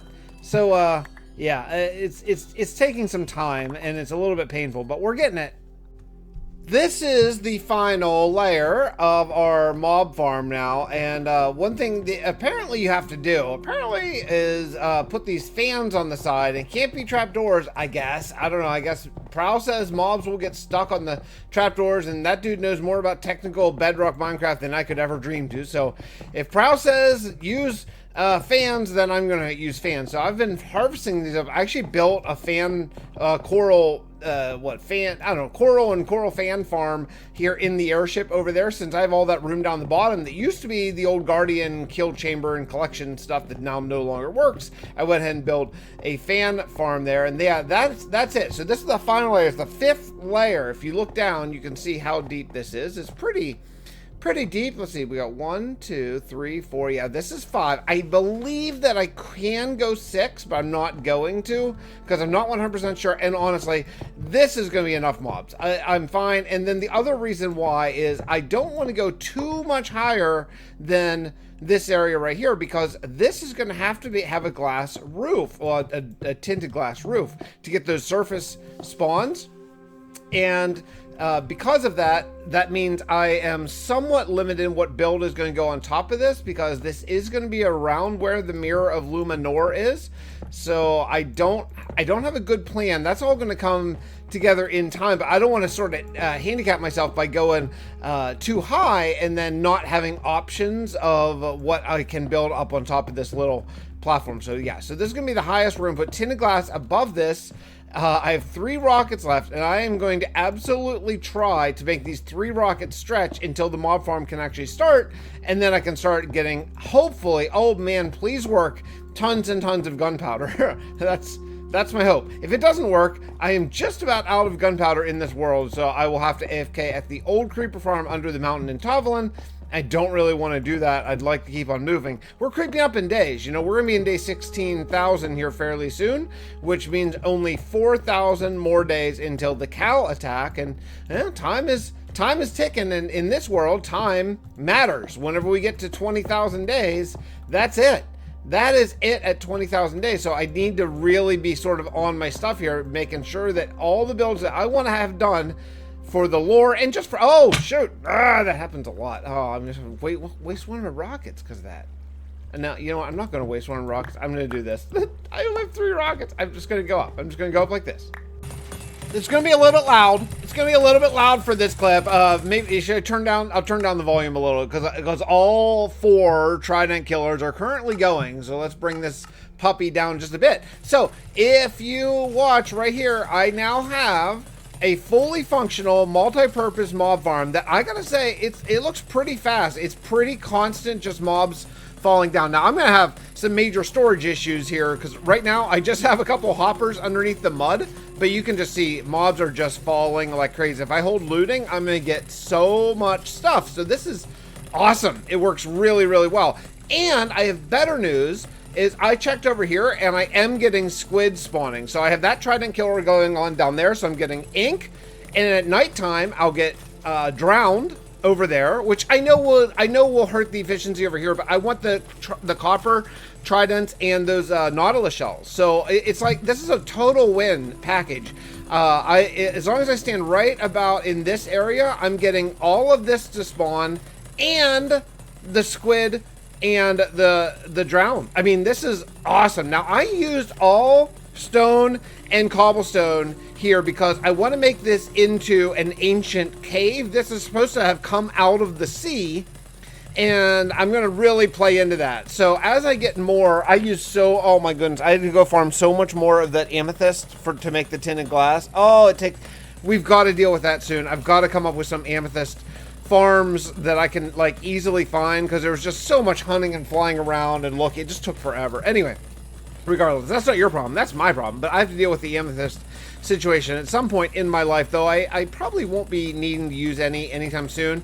I want to do like one more basic thing in today's episode, which is going to be deal with the storage system down below, and have one lever where I can turn on all 4 trident killers here, and also the trident killer down there for the squid farm. That's gonna be the goal. But I need to turn all these off because my storage is probably already full with like crappy armor and stuff like that, and I've got to deal with it. You know, I have plans to revolutionize travel in this world, but it's so freaking far off. There's so many things I want to do. I've really been into Minecraft again after, you know, I do not want to say burnt out. I wasn't burnt out. I just was kind of busy and couldn't really get to it. So, yeah, I've been watching a lot of videos. I'm getting more and more ideas. I've been I think I said in an earlier clip, I'm watching Lobo's Garage, and that's been fun because he has a world that's, you know, 320 episodes long. So I've been watching from like the beginning, which has been really a good time, just to see the evolution of a long-term survival world, and that's been really fun. But regardless of that, yeah, I'll look in here. You can't see anything. You can't see anything at all. It's just, what's the point of this? You can't, it's complete pitch dark. Okay. Anyway, it's been really, really fun. I've been really into Minecraft and all that kind of stuff, and everything is really good. I just need more time in my life. Look at the squids going down there to die. I mean, what's great is the squids die anyway. I don't know if you get ink though, if they just suffocate. I think you do, because I found ink like while caving before. So that's pretty cool if that's the case. It's just passive without even having to have my trident killer on. I know you won't get the drowned drops in that way, but look at this. Look at just from like a couple seconds. Oh, look at this.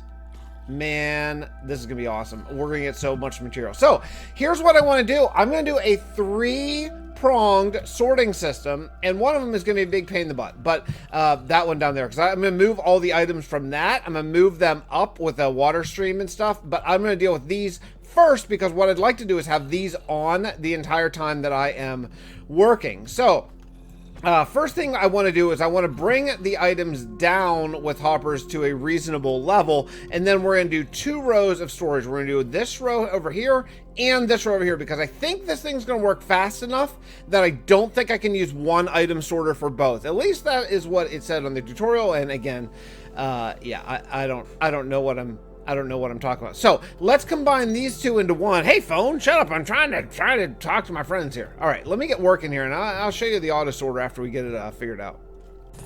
Yeah, okay, it's a little loud, but I got the automatic sorter up and everything is working. It's working. All the armor and stuff is getting trashed. All the arrows are getting trashed, since I use this guy's not getting trashed. Why is he dying? I guess he will, maybe when more mobs drop on his head.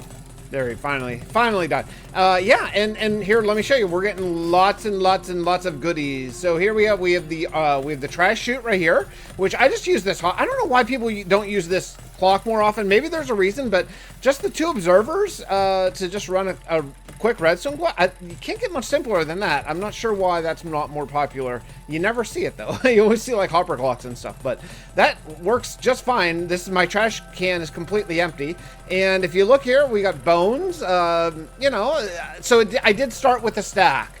I started with a stack, which means like that.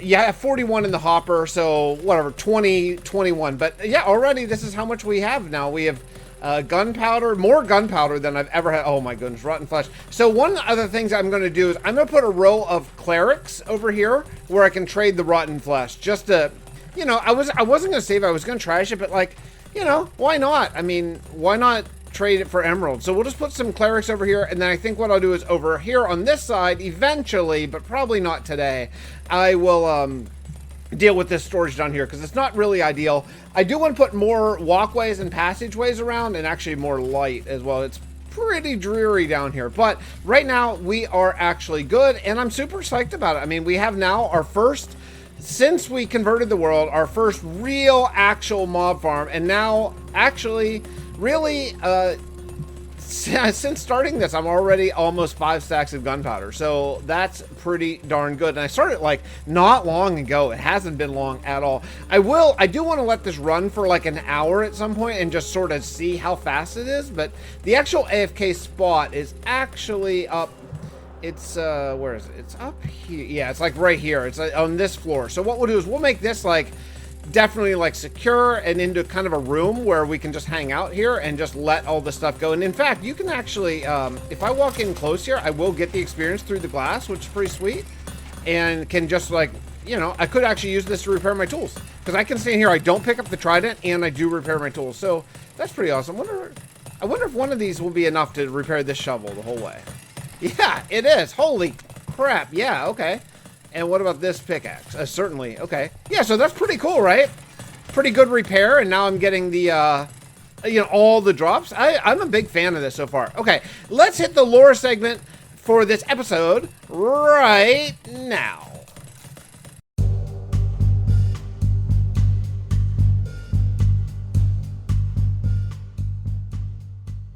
So, I did what had to be done. I tethered the mirror's resting stone, ripped from the ocean floor itself, with Happy Gast, creatures Tracy identified in the Luminar archives as harmonic symbiotes.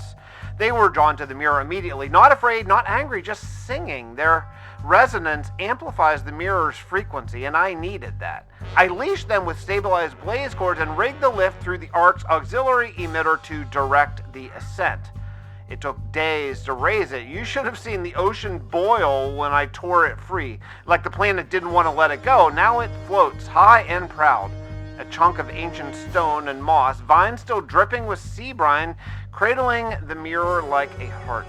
It's not open yet. Tracy's still running simulations, aligning the mirror's polarity to the vault frequencies, but I can see shadows moving in the glass already. One looked like Steve, maybe another Edwin. It's hard to say. Once it's ready, the arc will synchronize with the mirror at solar peak. If we time it just right, the harmonic pulse will reflect into the void and hopefully pull the stored lives back into matter. Not copies, not ghosts, but real humans. This will be our chance. There's no second try.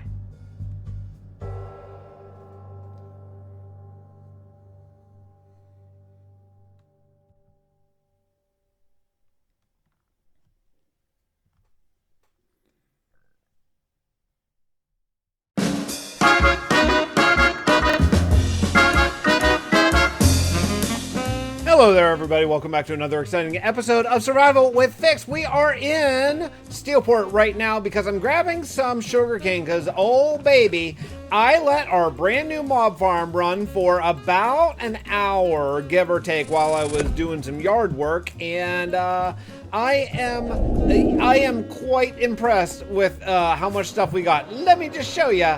It's pretty nuts. For an hour in our mob farm, we now have... This was empty, by the way. So a full inventory and a half. Boom. Just like that. A full inventory and a half of gunpowder. So I'm going to make a ton of rockets because, baby, I have been like gunpowder starved for quite a while now. And I'm... I'm looking forward to not being any more. So I'm gonna make a whole bunch of rockets, fill up my rocket chest, fill up my ender chest, put a shulker in there full, and so it's gonna be something that we don't have to worry about for the foreseeable future. Oh, baby, I'm taking a break from the floating island of Luminar, and we're headed back to the Fixxiverse theme park, and I am psyched about it. It's been a while, and I love this place. So I want to build, at least start today, a roller coaster. I really want to have a roller coaster in this amazing place. You know, we have, over in this new land, we have the power tower, we have a volcano, we have a little bit of the beginnings of landscaping, and I think it's time to actually start our first major ride. But unfortunately, I can't do that yet because we have to do some infrastructure for these guys right here. I have to. There's no other way around it. I have to knock out where these things are going to land, and so that is unfortunately what we have to do today. So what we're going to be doing is we're going to be building a landing zone for these. Now, I don't know yet for sure if we're going to be doing all of the underneath infrastructure to get them all back into the main the volcano there or not. I'd like to, but honestly, I don't know. So I'm going to basically kind of find the spot where these are and build the circles that are going to catch these, because these are obviously not real meteors. This is part of the Fixxiverse show, and I want to have the infrastructure set up to house that. So we're going to build a catching structure right here, and then I don't know, maybe we won't do the tracks. Maybe instead we'll just assume that every night trucks come and take them away. I don't know, but I have to figure out how to catch these because I don't want anything to build something here and then have one of these have to move, because that would be awful. That would be such a pain. So let's start doing this now. I'm gonna need to go grab a bunch of, I don't know, some sort of material. Maybe like deep slate. Maybe deep slate. Let's go get a whole bunch of it. I think I have these little catching areas laid out now. So I went through and I double checked, and I'm pretty sure I have the trajectory right. So this is where these meteors should hypothetically fall. Now, I may later on figure out how to get these meteors back into the volcano because they erupt every single night, you know. So at some point, I may figure out if I want to like maybe lower it down the ground and take it in or whatever. But now at least I'm not going to build over top of it because that would be problematic. Like if I build a roller coaster that went right where this meteor is going to hit, well, that probably wouldn't end real well. That would be an exciting final ride, would it not?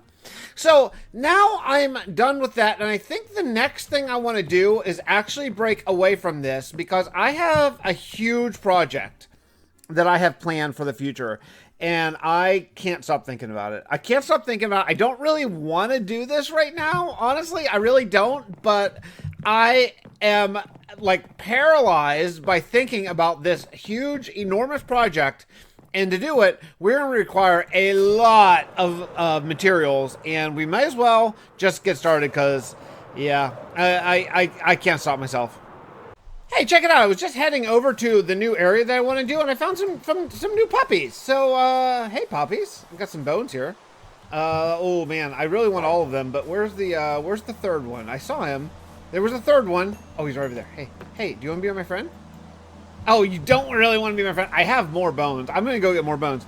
Yeah, I mean, I like having dogs around, and I don't usually, I usually set them down and leave them there, so when I'm working in various kingdoms, they'll, stay, you know, where I want them to stay. So let's grab these bones and let's go make this third puppy my friend.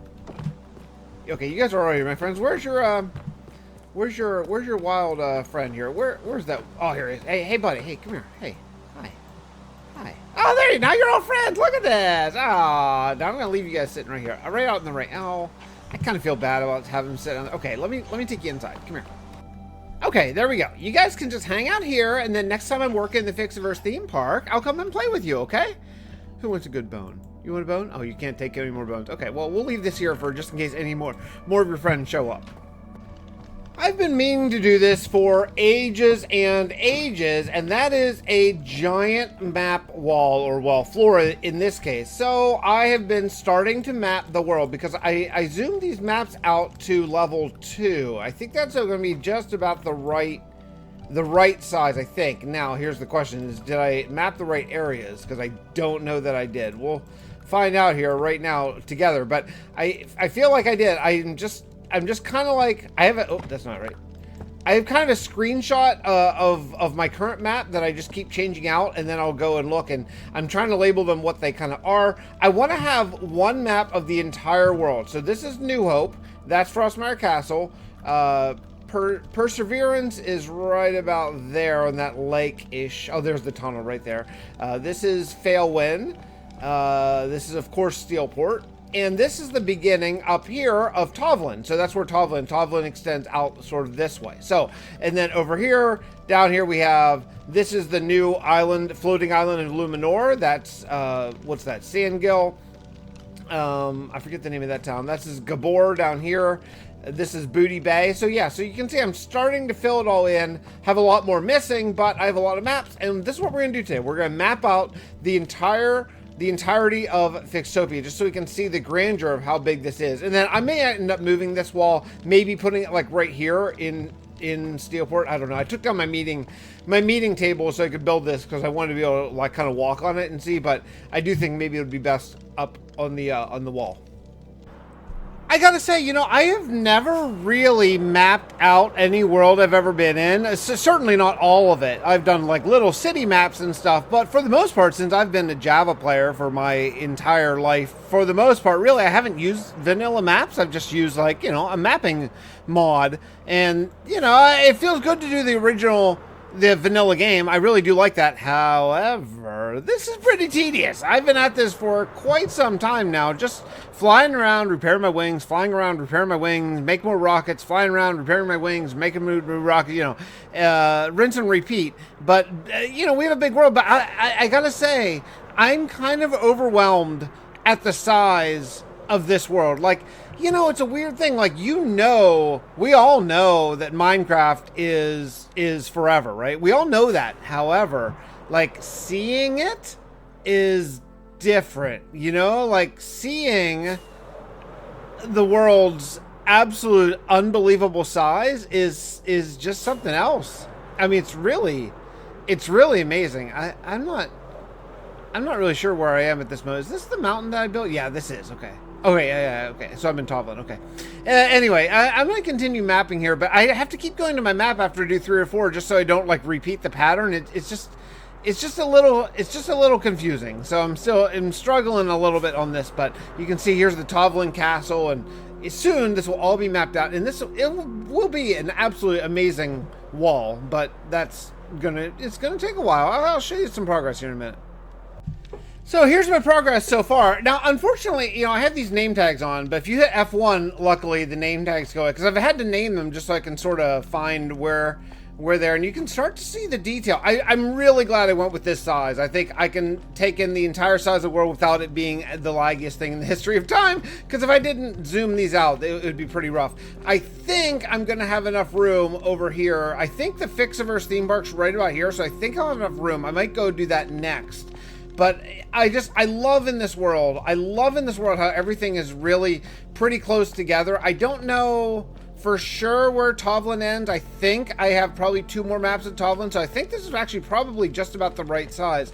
The only thing that I'm not sure where it is exactly, and I'm probably gonna have to bring another row up in the top, is for the ice castle, which is I think right up at, like here-ish. I don't remember exactly where it is, but we'll have to go take a look at that. But everything else should be within the realm of the map, I think. So what I might end up, yeah, actually, I'll probably be able to lose these bottom 2 rows and maybe relocate one of them up to the top, and then we should have a completed map wall. But the next thing I'm going to do is, I guess, try to get these 6 down here. Now, these are all just nature.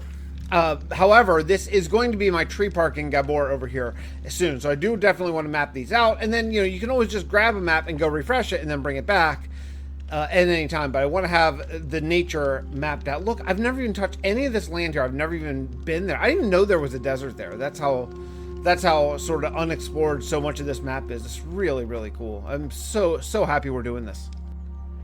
Another progress update here. I mean, this map wall, this is going to be awesome once it's done, but yeah, it's taking forever. So I have to rove 8 more maps along the side, because that's going to take me from the edge of Booty Bay up through the edge of the mining mesa, which is, I guess I should use the cursor, right? This is the mining mesa where I get all my terracotta. This is my mining desert, which actually I no longer use since I have the banking clan now, so I may end up having to like refinish that somehow. It looks like this map got cut off.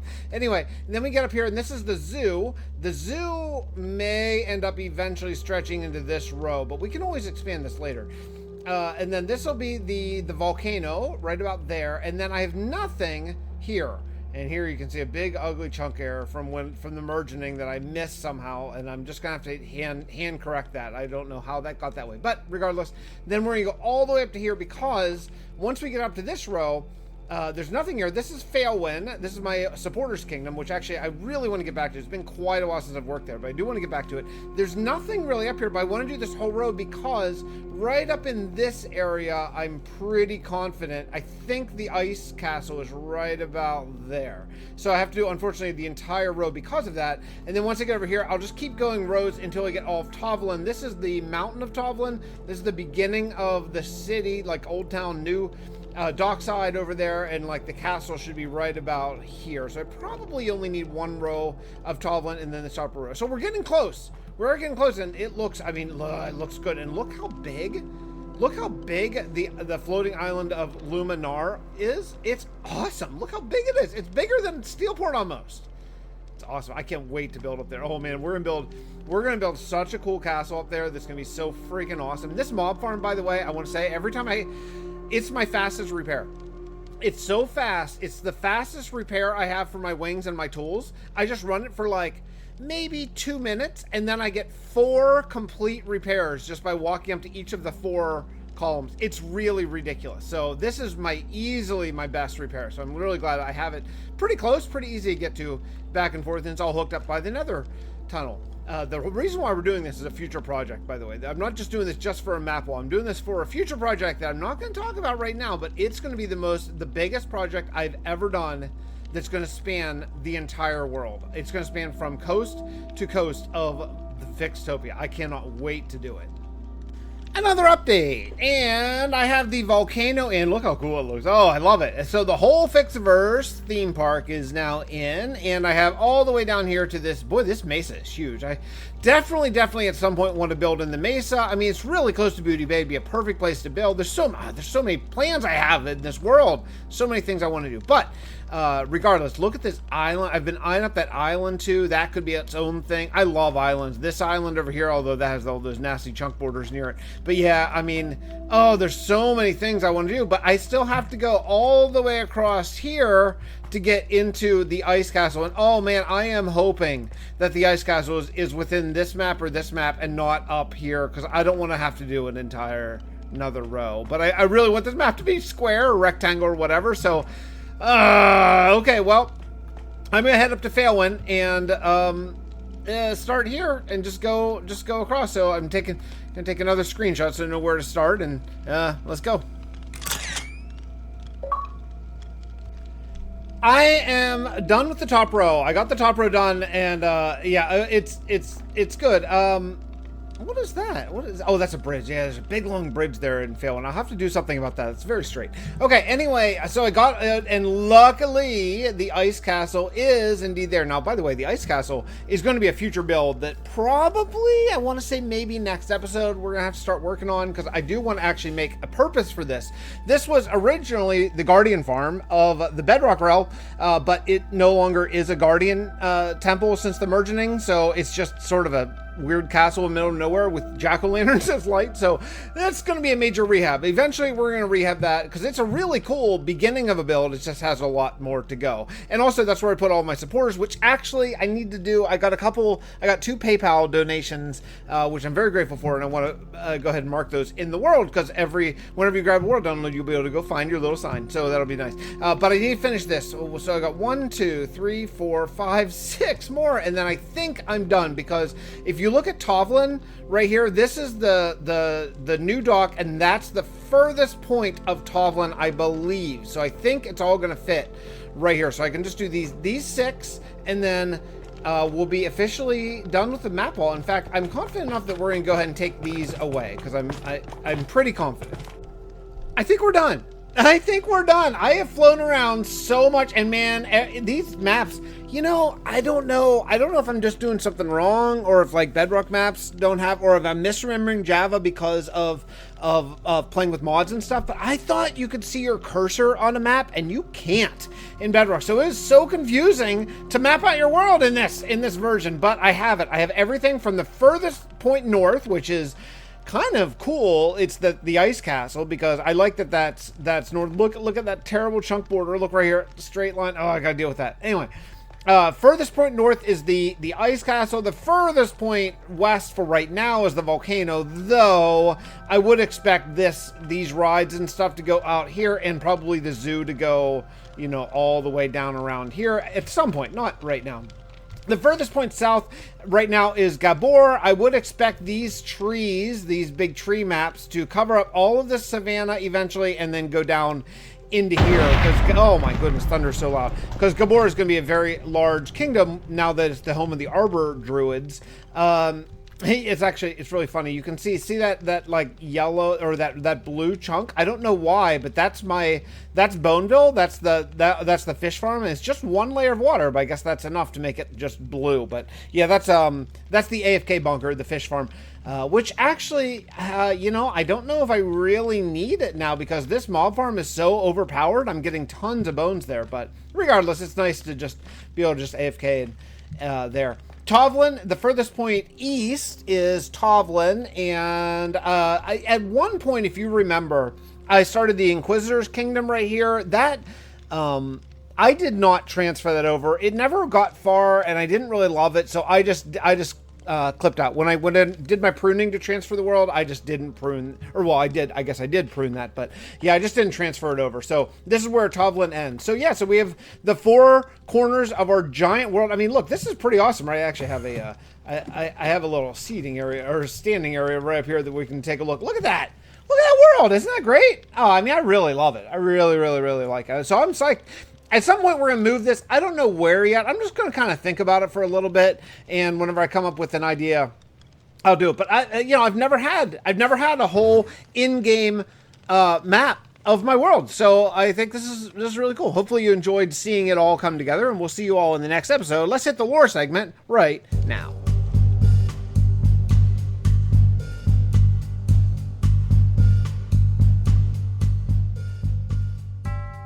The last few days, for the first time since the merging, I saw all of Fixtopia. Tracy began charging the mirror just before dawn about a week ago, and I don't know how she's doing it. She says the Ark is rerouting latent dimensional residue from the Singularity event. Sounds like nonsense to me, but the results are real. The mirror is humming, glowing, pulsing with a light I haven't seen since the Shepherd left Apuro. We're at 64% in climbing. With Tracy managing the charge cycle, I used the downtime to do something long overdue. I mapped the entire planet. Well, at least as far as our civilization has spread. Since the merging, I haven't been able to get a complete picture of what this world looks like. I've had fragments, rumors, coordinates, pre-collapse maps, but nothing reliable. Too many regions shifted, mountains warped, and oceans merged. So I flew for days.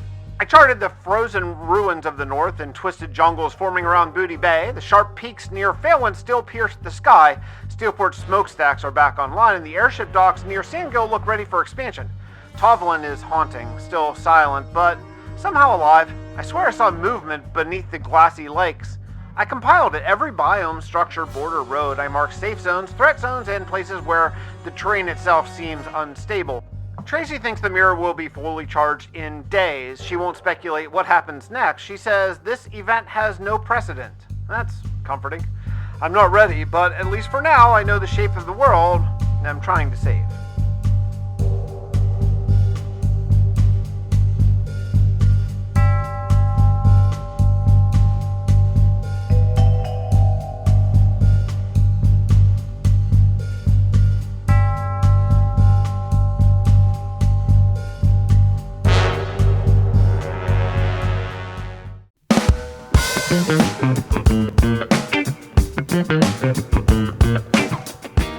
Hello everybody, and welcome back to another exciting, thrilling episode of Survival with Fix. We're here in Steelport today, and I don't have a plan. I mean, there are so many things I want to do. I just noticed these carts are both going. I'm sure they're quite empty. What I've been brewing up in here? Oh, a bunch of copper. Okay, some copper. I don't know. Let's go ahead and cook this up. Why not? I guess we can do that. Just do that. Okay. So last episode, I did what did I do? I did mapping. I did mapping. So much mapping. An unbelievable amount of mapping. Let's go up and let me show you our brand new Fixtopia world map.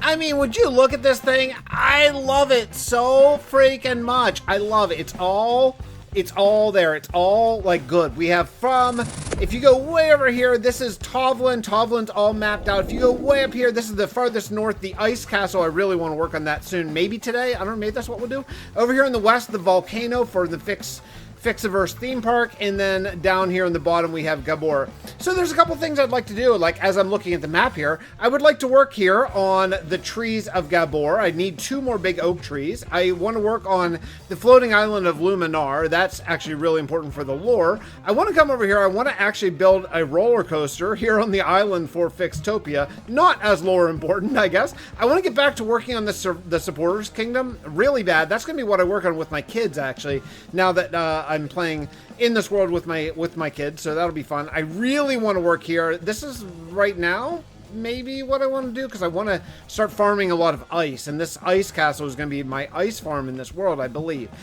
And then over here in Tovlin, there's a half-done mountain that has been half-done for like 5 years. And I want to work on that, but I don't think I'm doing a mountain this time. After just finishing this floating island, I kind of need a break from doing like mountain-like build. So let's head over here to the frost Frostmire Castle is over there. This is called the Ice Castle. Let's go over to the Ice Castle and see what we think. Oh boy. Okay, this place is not as done as I kind of remembered in my mind. We have a lot of work to do. I did bring a bunch of froglights because, you know, when I built this, I was using a custom resource pack. And, of course, I'm not anymore. So all of these jack-o'-lanterns I use for light have got to go. And, yeah, it's going to be a lot. It looks like, here? Yeah, my goodness. It's going to be a lot. So we're just going to go... I'm going to have to break all of these down and replace them all with froglights, I think. I think we'll just do that. I just think it'll look better. Let's just do one column and just see. But I'm sure I can't live with these jack-o'-lanterns here. Before I actually start work on the ice castle, I do have to do some work here. Now, I did change out the jack-o'-lanterns for... I actually switched to the yellow froglights. I just thought it kind of looked better. I don't know why. I was going to use the red ones. I forget all the names, but I don't know. After doing it a little bit, I thought I don't love it as much. So I need to connect this up in the Nether hub. So we have roads. So now I have a pretty long, because this is the furthest point north of this entire world. So I have a pretty long nether tunnel. Now, this is nowhere nearly as long as some of them have been. But before I get the ice and stuff put down for my nether boat, that way I can get here, because anytime I need ice, I'm going to be able to come here to the ice castle and actually farm it, which will be really sweet. But yeah, we have to dig this long. It's like a 200 block long tunnel. It's not that bad. I'm complaining. It's not that bad. So I have been working on the ice castle a little bit because what I want to do is eventually, and I don't know if that's going to be now or not, but I want to build an ice farm up high because ice does indeed freeze. But let me tell you what my big giant project's going to be. The reason why I wanted this map is because I want to build a highway system that connects my entire world. An iceboat highway. You know why? Because I freaking hate the nether. I hate the nether. I hate going to it. I think it breaks immersion. Blah. I hate it all. So what I want to do is I want to start an iceboat like track, like highway. That's going to be sort of like like at a certain height, and that's going to be the really tricky part is finding the right height, but it's going to go past all the biggest things in the world. And what I want to do, how I want to do it is I want to go in as straight of lines as humanly possible. So I want to go from right here in Tovlin. We're going to build a station at some point in Tovlin, so we can see everything, maybe like right here-ish, something like that. And then we're going to take it all the way across here because I want to get this white castle. I really want to show everything. Here, there will be a junction where it will go up to the ice boat thing, and it'll come down to here, where it will then come across here and go all the way through Steelport, where we'll have our major big station here, okay? Then it will continue on here. It'll go this way, stop, and then here there'll be a junction. It'll go north up here to Failwind, and then it'll come down here past New Hope, past Sandgill, past the Ark, and all the way where you can see all the stuff, and all the way down here to Gabbor, and then there'll be another junction over here. So you see how much building we have, a ton to do. So I basically have two projects. I need to start collecting a ton, and I'm going to use packed ice, like the second layer, not blue ice. I'm not insane, but also not regular ice. So I want to go the second layer of ice. So I'm going to collect it all. Now here's where I'm going to be collecting. I'm going to collect it from. First I'm going to take down all the ice that is available right now close, because I want to continue putting statues outside of the ice castle. But then secondly, I need to have a farm so I can kind of AFK and just collect ice automatically, and that's going to take some time. So I don't know what we're going to do next, but first thing I think I want to do is grab some stone and cobblestone, because we're going to be using a stone cobblestone mix, and start laying out the path. I think it's going to be really fun, a really huge build. Yeah, I bet I know what you're thinking. You're thinking, oh, Fix, you've ruined your world. There's Booty Bay. I have now this, I have a 1 block wide highway that goes to every kingdom in my world except for the ice castle. It's the one I have left to do. I just don't know the coordinates of it, so I need to go check out the coordinates so I know where to sort of make the road intersect. So I have a 1 wide, for now, layout, and I'm going to expand it a lot, probably 5 or maybe 5 blocks wide, I think. I feel like that'd be a good width for a road. I'll know more once I sort of see it and feel like it's good. And then what we're going to do for the supports and everything, because it is at XY. Yeah, it's at Y90 the entire distance, so there's no height changes. I did experiment with using water elevators to go up and down, but I just don't like it. I don't like slowing down. Like, the whole idea of this is to use this instead of the nether and have just like a really interconnected world. So this stretches from the eastern shore of Tovlin the entire way to the far western shore of the Fixxiverse theme park, and then south down to Gabbor and also Booty Bay. This goes all the way. I'm just putting these just so as I'm working on this, I'm not overwhelmed by mobs, so I can kind of work through the night. There are some tunnels. Some of it goes, I picked 90 because a lot of it's this high off the ground, but some of it's underground, and there's a really pretty clutch part of it outside of New Hope that is pretty much ground level, and I just think that'll look nice. What I'm going to do is I'm going to be sort of alternate between making bridges, I mean obviously bridges, but making just supports, and then also like terraforming the land. Like here, what I might end up doing is terraforming this land so it's up like and just flows into that, just so it's not all raised beds or elevated rail. I mean, some of it for sure, but I don't want it all to be. So I think what I'll do is eventually I'll come in and I'll just do some nice big terraforming area. Like maybe I'll clear out this jungle here and then just raise up the land. And, you know, that'll give me a good excuse to harvest all of this jungle wood so I can actually build out of it more and all that kind of stuff. So yeah, it's going to be a massive project. We're not going to be finishing it today. Hey, Gabbor, I see you starting to load in there. You know what I kind of wish? I'm getting distracted here a little bit, but I kind of wish that stuff would load for like before the fog and then it would just fade in. I don't like when it just pops into frame. I think that sort of breaks the immersion a little bit. But like once we get over here, we'll be doing this Gabbor, this sort of mossy, ruined look for structures, kind of like that bridge over there. But once we get over the pirate area, we'll do more of like a broken down shanty pirate cove sort of situation. When we're in Steelport, we'll do modern, 1900s era bridges. And when we're in up by Failwind, we'll do more of a fantasy inspired bridge, all that kind of stuff. So as you go on the highway, you'll go uninterrupted, which is going to be really, really great. But the actual supports and the bridges and all that kind of stuff will change depending on which kingdom you're in. So I think it's really, really cool. I have a little bit more to go, and I have, major tunnel digging. I mean, an extraordinary amount of tunnel digging to do. But I cannot wait to never have to go to the nether again. I'm most excited about that. I mean, I know I have the nether highway, and it would technically probably be quite a bit faster, but the thought of just zipping through the world like this, except for more like, on roads, oh man, that is really, really, really cool. And it's just going to look great, it's going to be awesome. Like these big bridges, like this could be a big rocky bridge because it's near what's the name of this? I already forgot the name of this little hamlet. Yeah, I'm really excited about it. But here, this is probably the longest. This actual tunnel goes almost uninterrupted. There's a couple of places where light gets in almost the entire way to New Hope, and so it's a lot. It's a lot of tunnels. So I'm gonna start raising the height of this because at least for right now, I wouldn't be able to fly. So I'm gonna raise the height of these tunnels, and then later we'll expand. But I do want to go at least 5 wide of this. So yeah, I got some digging. I'm going to throw back on Lobo's Garage playlist. I'm on episode number 27 if you're watching at home, and I will catch you in the next update. Well, friends, it's been quite a while. I actually did a long live stream for the first time in 6-8 months maybe, and it was fun. It was nice to see some of my old friends pop in and say hi and everything, but we're getting closer. I wanted to bring in the entirety of, well, not here, but the entirety of from where the main road that connects Steelport all the way to New Hope is now actually 5 blocks wide.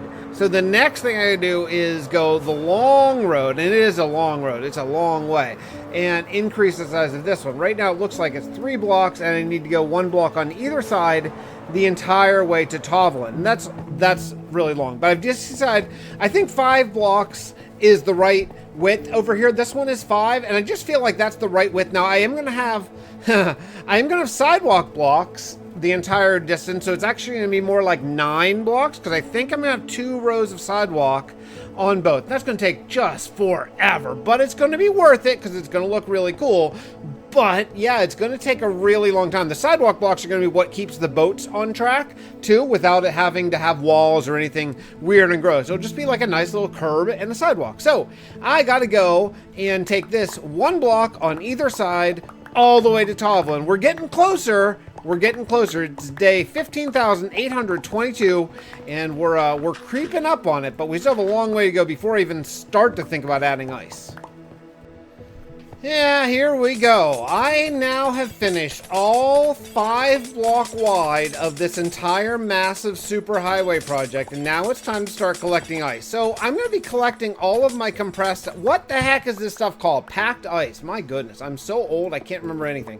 I'm going to be collecting all of my packed ice right here at the ice castle, which I may rename Monument to the Fallen. I think that's a great name. That was actually the name of my old Realm of Vassen supporter area, and I think I'm going to call this the same thing, because these people are the people who died whenever the 2 ships... I'm going to need my bow here.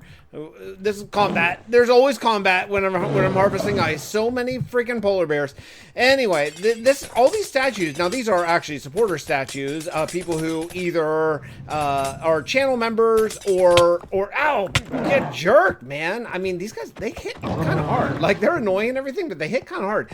These are either channel members or they're smaller statues for people who send PayPal donations, which I'm really, really grateful for. You know, most of you know, but I'm a single dad here, going back to graduate school of my boys, and all these little donations, I mean, they really, really, really help. So I'm very, very grateful, especially as my channel has sort of, done what it's done over the last while. Now it's really nice that you all help me keep it alive.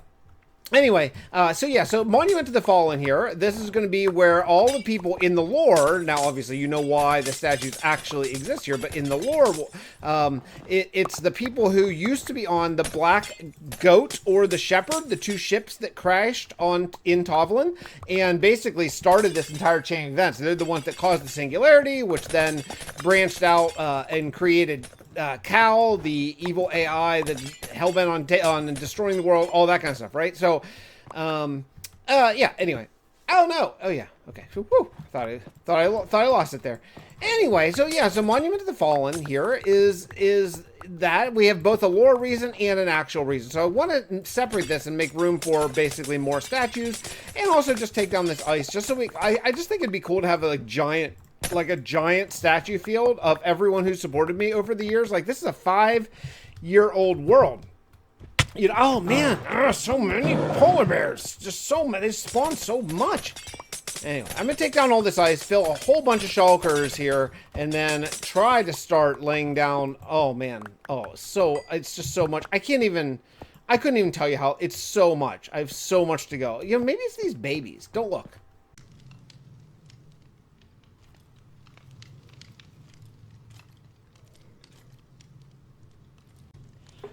Two live streams later, and I have done an absolute crap ton of grind. So I now have officially the entire length of this absolutely crazy, insane project, 3 blocks wide, the entire way from Tovlin, which is where we're headed right now, to Gabbor and Booty Bay. I'm not sure which one's further as far as blocks traveled. Probably Gabbor? Oh boy, it's really hard to stay on this without rails. Don't worry, there's going to be rails of some sort, but we're going to start the next phase. Oh man. Oh yeah, it's not. It might be easier to fly until I get rails done. Come on, break. There we go. Until I get rails done, maybe easier to fly. So the next project that we're going to be doing is we're going to be adding the beginnings of, well, kind of the sidewalk to this project. And that's going to take another bit of a grind, because I'm going to be using another combination of stone and cobblestone throughout the entire length of this just this project is so big. It's like, it's laughably big because I cannot believe I'm starting something that is going to take me months IRL, if not maybe years IRL. I don't know. I mean, we're going to be here for a really frickin' long time, but that's okay. I don't care. I'm happy to be having something to do in Minecraft. That's nice. Now, this is the only one, and due to, I think I talked about this last clip, but I don't remember because I did some live streams. I don't remember what I said live and what I said in a video. But this is the only one that is going to be 4 blocks wide, and that's only because it goes straight into the Monument to the Fallen castle, and I want it to match, because, and that's an even number of an entrance there. I just want it to be the same, basically. So. All right, so here's the next phase. We have a long grind. Now, this is going to be a lot easier than my past couple long grinds because I'm going to be able to really just do this. Like, I'm going to be able to just sit there, not even think. It's going to be time consuming for sure because we're going to go 2 blocks wide. I don't know why I stopped moving. We're going to go 2 blocks wide, and I'll just do 1 block at a time, the entire length of this, and then the other block will be, again, easy, because this is why I didn't put ice here yet. I'll come back and do that, but this was just going to provide me a rail to a lot easier put these blocks in. Okay, so I'll be here for a while. There's going to be sidewalk on top of this to, prevent, well, it won't really prevent mob spawning, because I think mobs can spawn on packed ice, but it'll be the sidewalk of slabs will be a like guide rail to keep the boats on pace. But for right now, we need to put this for the underside of the sidewalk so it doesn't look ridiculous. Oh my goodness, we're gonna be here for a while. I was actually flying around looking for a bed. I somehow lost my bed, and so I'm in Tovelin, and I found this old villager breeder that hasn't worked in quite a long time. And I thought, oh, I bet there's a bed in there. So I came in, and look what I found. Number one, wow, this is this is a horrible interior. Anyway, I found project boards. I totally forgot about that. So this is from many years ago. I wonder how many of these I have accomplished. So number one, a shop house for every item. So that was an idea I had where every single house would basically sell one specific item in the game. So that way I would have a house for every block in the game. That has obviously not happened. So yeah, blah. Mountain, done. Waterfall, not done still. And then the river resulting from the waterfall, actually. These were one and the same because that's that big ravine that I sometimes mine diorite, andesite, and granite from. So yeah, haven't done that yet. Docks by mine. I did do dock. Oh, docks. Well, I did docks, but not there. So I did do docks. There are docks over by, well, I called it dockside. Dock by castle. Oh, these are the ones I did. So I did those. I did the castle wall, and well, I did the castle too.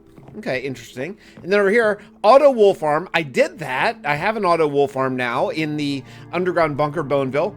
Pig farm. I have a pig farm in the zoo. Okay, and cactus farm I have a cactus farm in the Titan station. So there we go. I did kind of do, you know, some of that stuff. Not all of it, but some at least. Cool.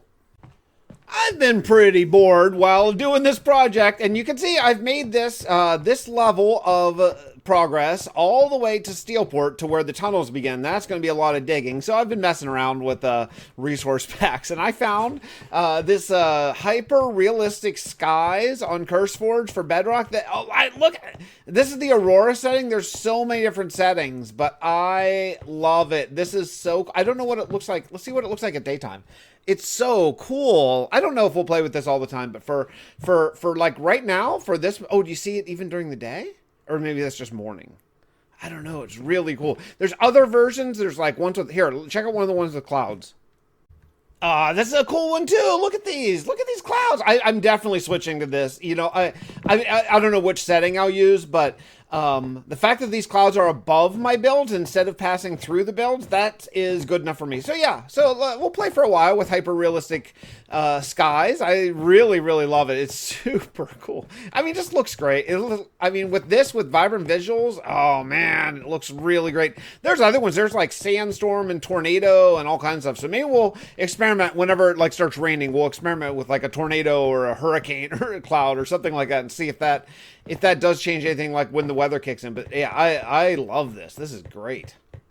I'm still working on the sidewalk portion, but look at this. With this resource pack on and nighttime, this is some atmosphere. It's so gray and dreary.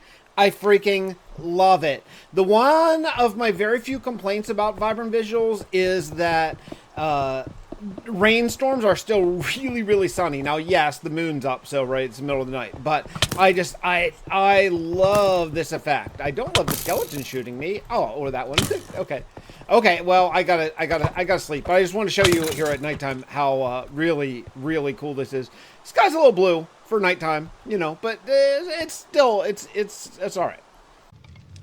I think I am going to wrap up this episode here. I went ahead and mapped out, now that I have ice and I have the side, well, I don't have the sidewalk down. I have the sidewalk base kind of down, and I have the highway mapped out. So we have all the way over to Booty Bay, which I actually need to update that map. But okay, and then we have all the way over to Gabbor. Then you go north up to the Arc, and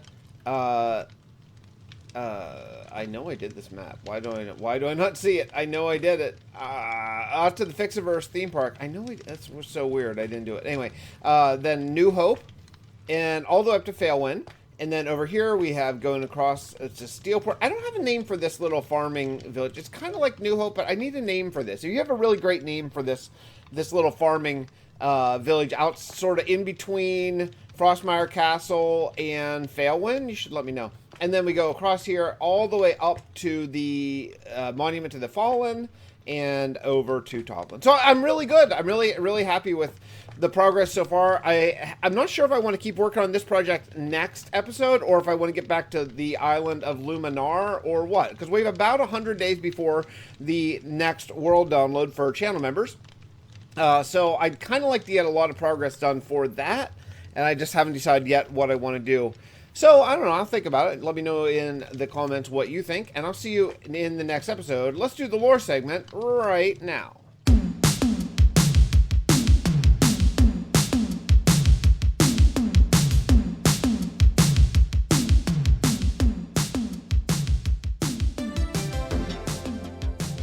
After mapping all of Fixtopia, the gaps were obvious. Not just the terrain, but the distance between kingdoms, people, and purpose. We've spent so long surviving in pockets, it's time to prepare together. I've begun construction on a network of high-speed boatways, an iceboat highway riding around Y90. I call it the Scathari Spine, named after an ancient Avon phrase found in the ruins of Gabbor. Scatharin meaning path of frozen resolve. The Avon believed ice preserved memory, a bridge between generations. Maybe that's what I'm building now, a bridge between what was and what is to come. Segment 1 runs from Steelport to New Hope, Segment 2 heads east to Toblin, and Segment 3 hugs the cliffs north to Failwind and south to Gabbor. Tracy reports the mirror is now 71% charged. It's slow progress, but steady. Meanwhile, Luminar sleeps. I paused construction. I need time to focus. We're running out of days. Day 1600 is nearly upon us. Cal's armada is still coming. The Oracle warned us if we want a chance to surviving, every kingdom of Fixtopia must stand as one. Gabbor, Failwind, Steelport, ruins of Toblin. When people return, they'll need to move quickly. Supplies, soldiers, knowledge, it all must flow. That's what the spine is for. So that when the mirror completes its charge, the first wave of our people step through. They step into a world ready for war and united in purpose.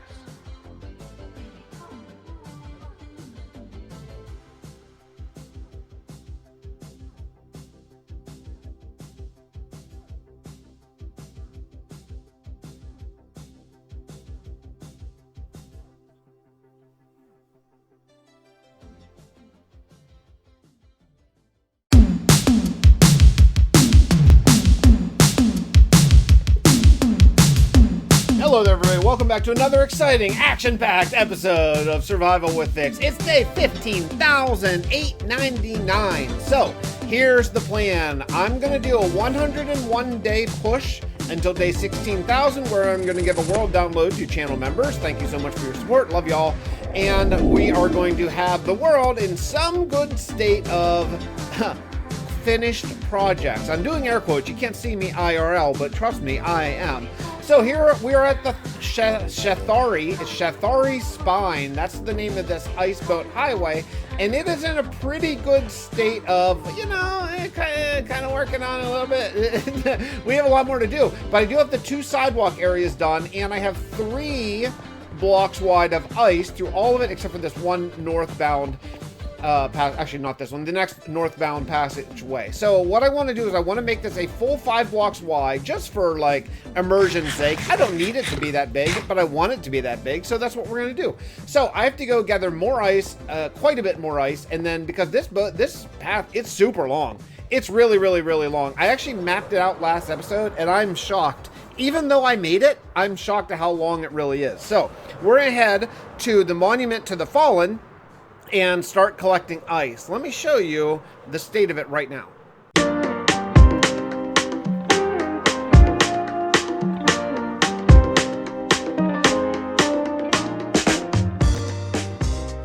You know, I have lost quite a few shulker boxes during this little experience that we've been on. So I found a few of them over there.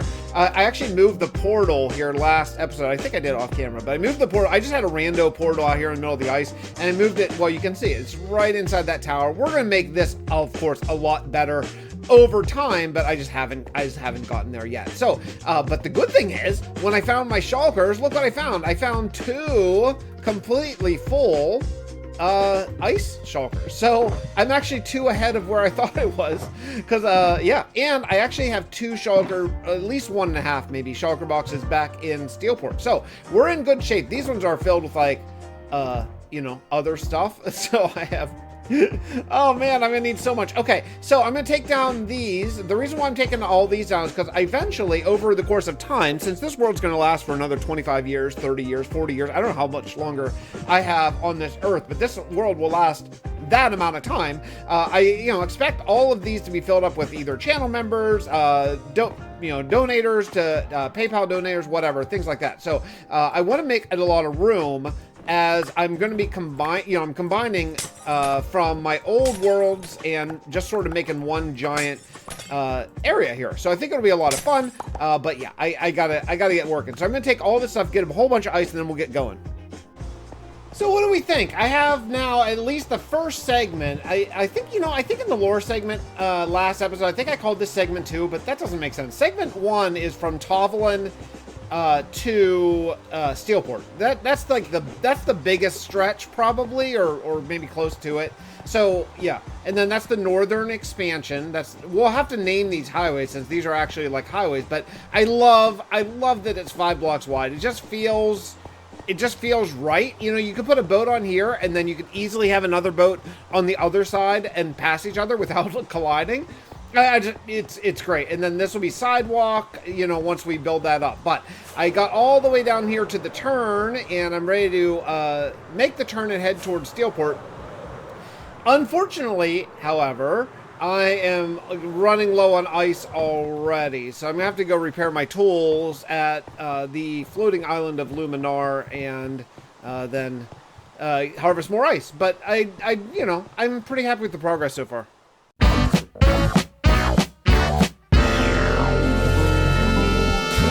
It could be very loud right here, but I have to repair my tools, so I came out here to Luminar because, man, this is pretty great. I think I've shown this before, but this mob farm is awesome, and it's a really fast place to repair. I just turned this on and then went and got a drink, and now look how fast. I'm almost got one completely repaired tool from like maybe a minute of it on. And also, to boot, I'm getting a ton of materials. Like, I haven't checked in quite a while, but I haven't been here. I haven't AFK'd here really at all. I've only come here just to repair and then leave.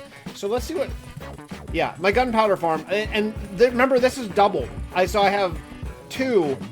Look at that. I have well over a chest of gunpowder, probably a lot more bone. Oh yeah, oh man, I'm gonna have to clear that out soon. Rotten flesh.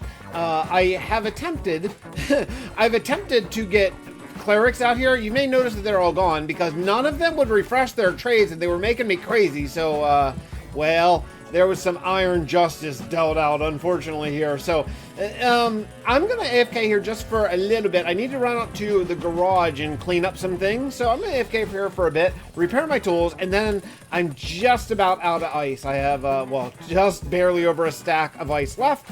So we have a lot more ice farming to go.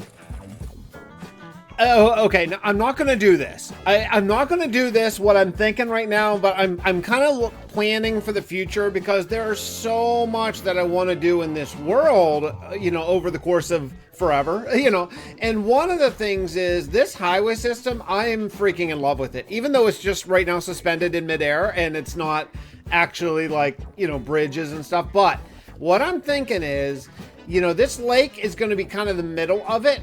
And I'm thinking bring the northern extension that goes up to the Monument to the Fallen and bring it straight down, right through the heart of Tovlin, bring it down through all this unexplored nature, through this huge desert that I quite literally did not know existed, and then turn west and head and then connect it up to this. That way I have nice long lines and just a big square. So wherever you are, you can either head east or west and get up to, you know, the whole thing. Just make the whole thing a circle.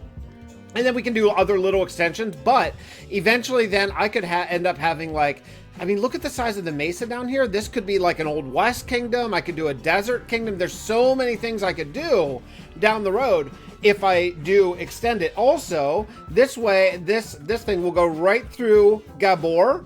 And through, you'll see all of the big giant custom trees, which would be awesome. The only downside, and the thing that I really don't like, is this would go right through at least one, if not two, of the trees that I already built, which is kind of a drag. However, you know, I could always move them. I could move them. It's not a big deal. This is, see that big circle? That's my old raid farm. It doesn't function anymore, and I don't really need it since I'm not hardcore in this world.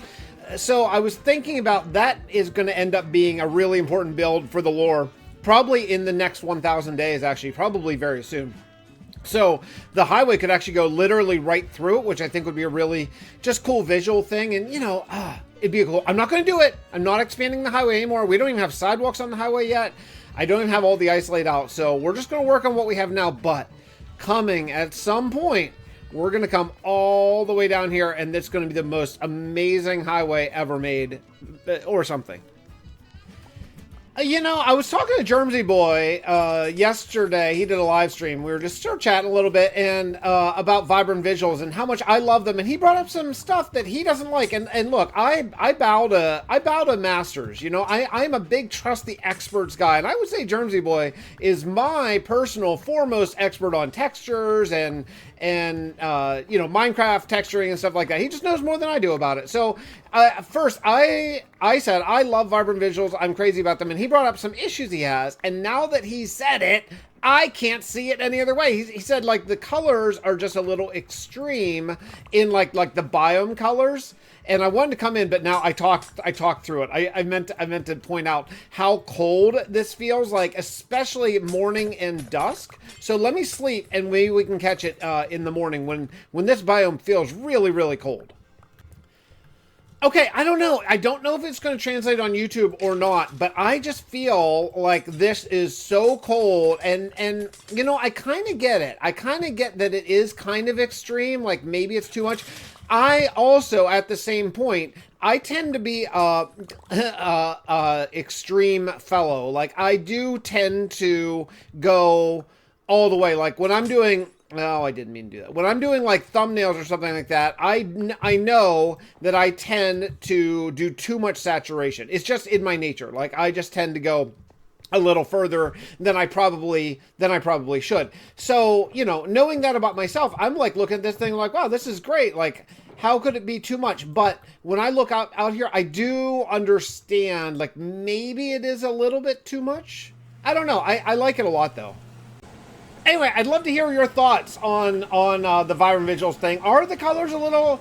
I'm talking about the biome-specific coloring. Is the coloring a little too extreme?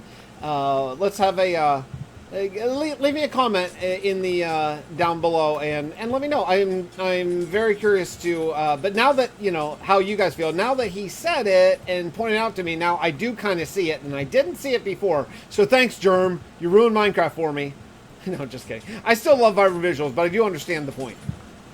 It's raining and I'm in a jungle, and check out the color here. I mean, with the I'll turn on the rain clouds too from the custom sky texture. I mean, this is really, really cool. It just it feels like I'm in a humid, hot rain looking into the sun. I mean, I love it. I freaking love it.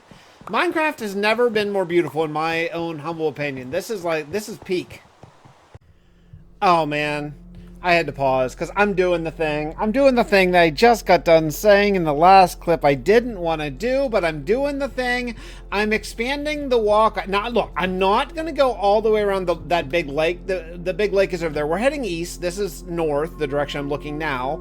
I'm not going to go all the way around, but here's the thing. I want to actually build, before this 100-day span is over, I want to build a couple more medium oak trees. So that way I have 5, because once I have 5 of any version of tree, this is an internal rule that I'm just making up myself.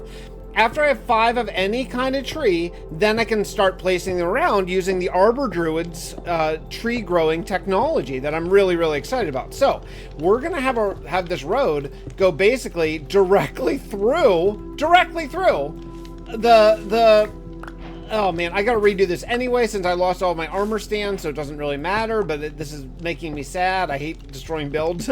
But yeah, we're just gonna go right through the tree farm area, and this is where the road is gonna go. I want the road to be pretty straight. That's kind of why we're doing this. So the road's gonna go right through this temple. It's gonna end up being really cool because this temple will end up being like a support for the road, so it'll end up being really cool once it's done. But oh man, now we got to do another, you know, it's just another thing. But yeah, we're expanding it, and I'll show you where right now as we break through the sides. See that tree right there? I think these two are going to be okay, but just barely. I can't.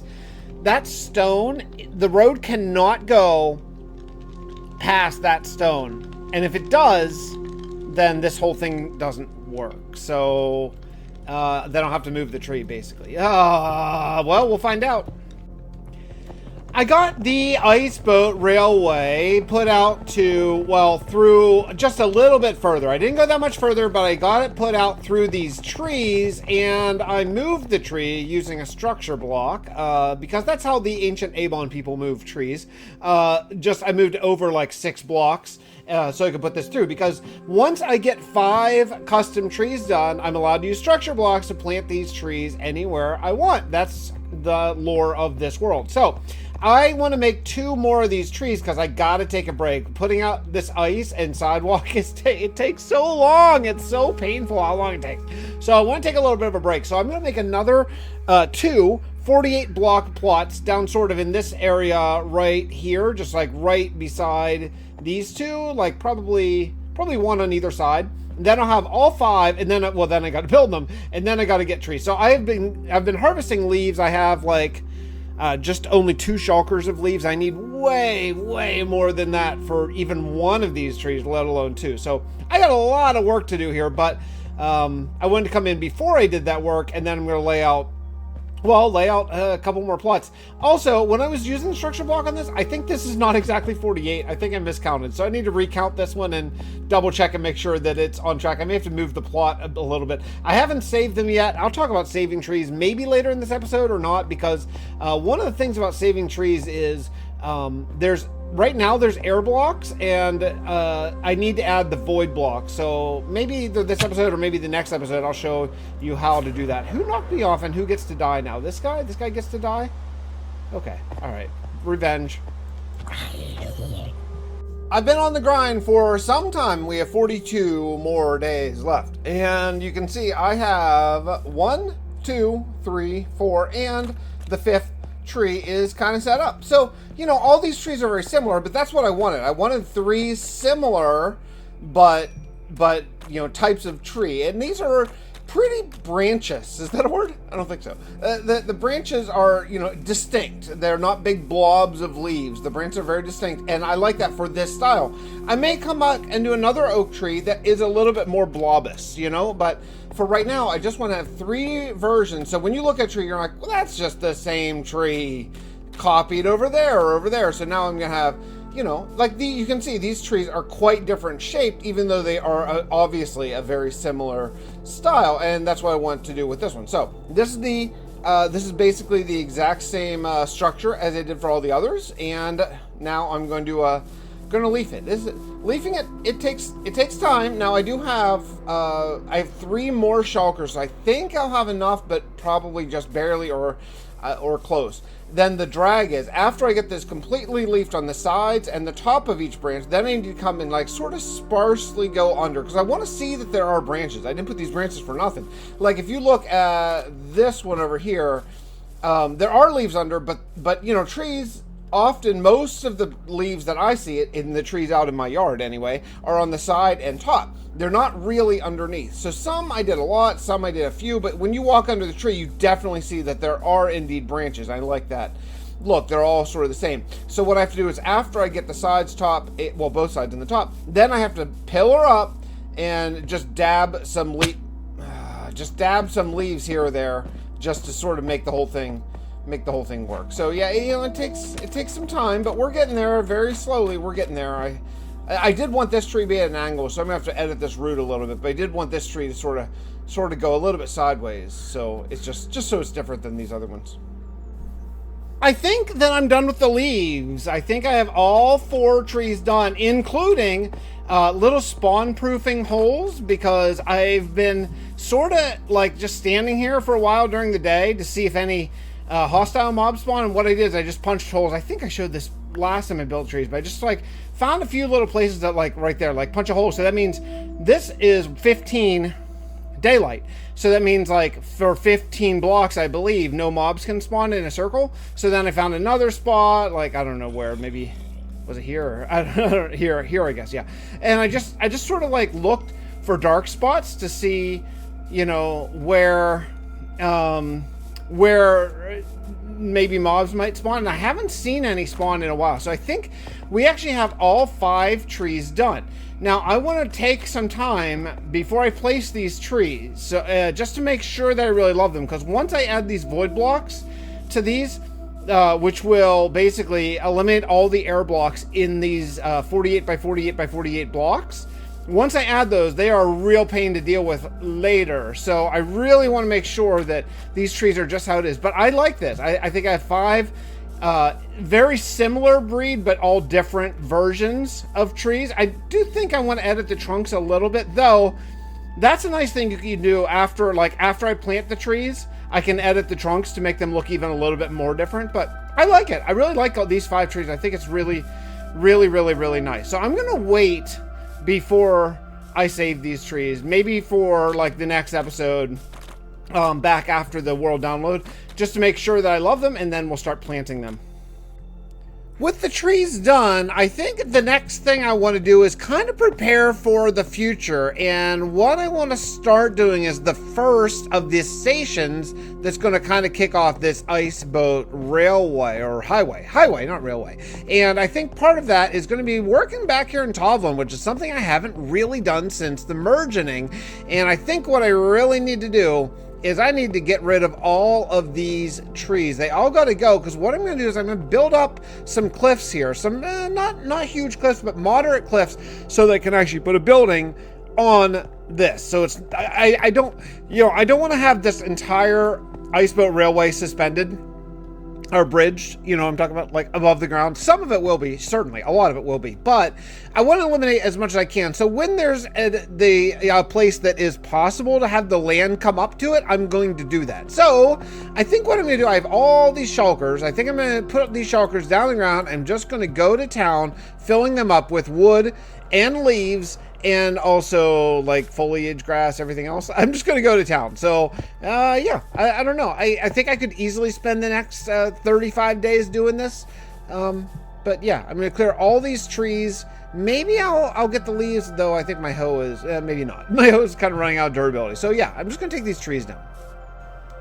I've been doing some work. I wanted to come in here before I do too much more because I'm about to do a live stream, a kind of late night live stream here, and I think probably that's going to take us right about to day 16,000, where at that point I'll have to log off and end this episode because I want to put out the 1,000 day block like I usually do, like a full movie format. So you can see, not only did I take down all those trees, but I decided to build a little plateau. Not a mountain. This is a mountain. That's a mountain. This is going to be a much, actually, we're going to go back and we're going to edit this mountain to make it considerably bigger because this is the old height limit and I wanted to go to the new height limit. So I want this mountain to actually be 64 blocks taller than that one. So we're going to come back and do, that's why I haven't worked on this. I haven't figured out exactly what to do with it yet. But yeah, I just had to do a little plateau because we're going to have the station here, the very first station of this Scathari spine, which is the highway here. And then also we'll have like little houses and stuff to just really frame this in. This really changes the whole feel of this city. And you know, I'm not, obviously, clearly I'm not done yet. I need to go get a bunch of grass and dirt and stuff. So I'm going to go do that, do a live stream, and I guess we'll probably see you with the finished product in 12 more Minecraft days whenever we'll be all done with this episode. We did it! Somehow I got this thing done. Almost done. I see a little ledge over there. We'll do it while we talk.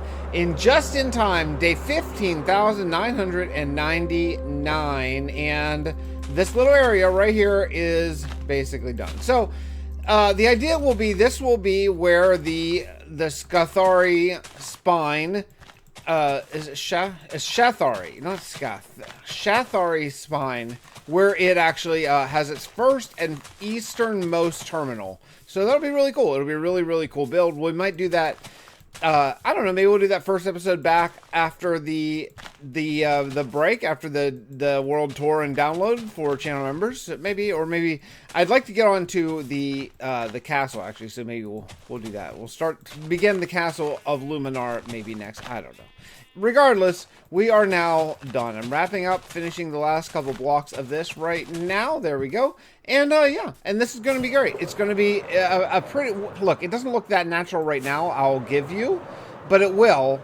It will in time. We just need to actually put foliage and, you know, the buildings and stuff up there, and then it'll just look like a very natural plateau. It already kind of does. It's just blending in, I think, pretty nicely with the river and the path, and then we'll just fill it up. You know, we'll fill up with a really big terminal and buildings going and then a path and all that kind of stuff. But that'll all be down the road at some other point. We did a lot today.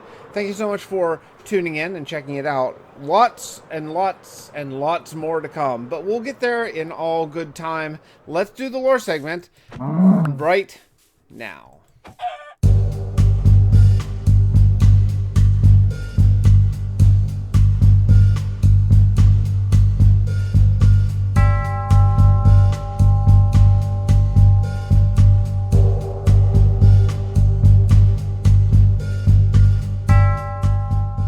Today I planted the 4th and 5th final Avon medium oak tree. The last of them stands tall in the grove, a living monument to the Arbor Druids who once shaped the balance of this world and hopefully, if they return, will continue to do so.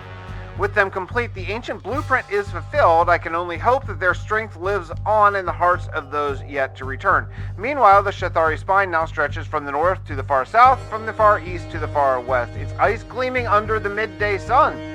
The final sidewalk segment was laid today block by block, a ribbon across the sky connecting every surviving kingdom.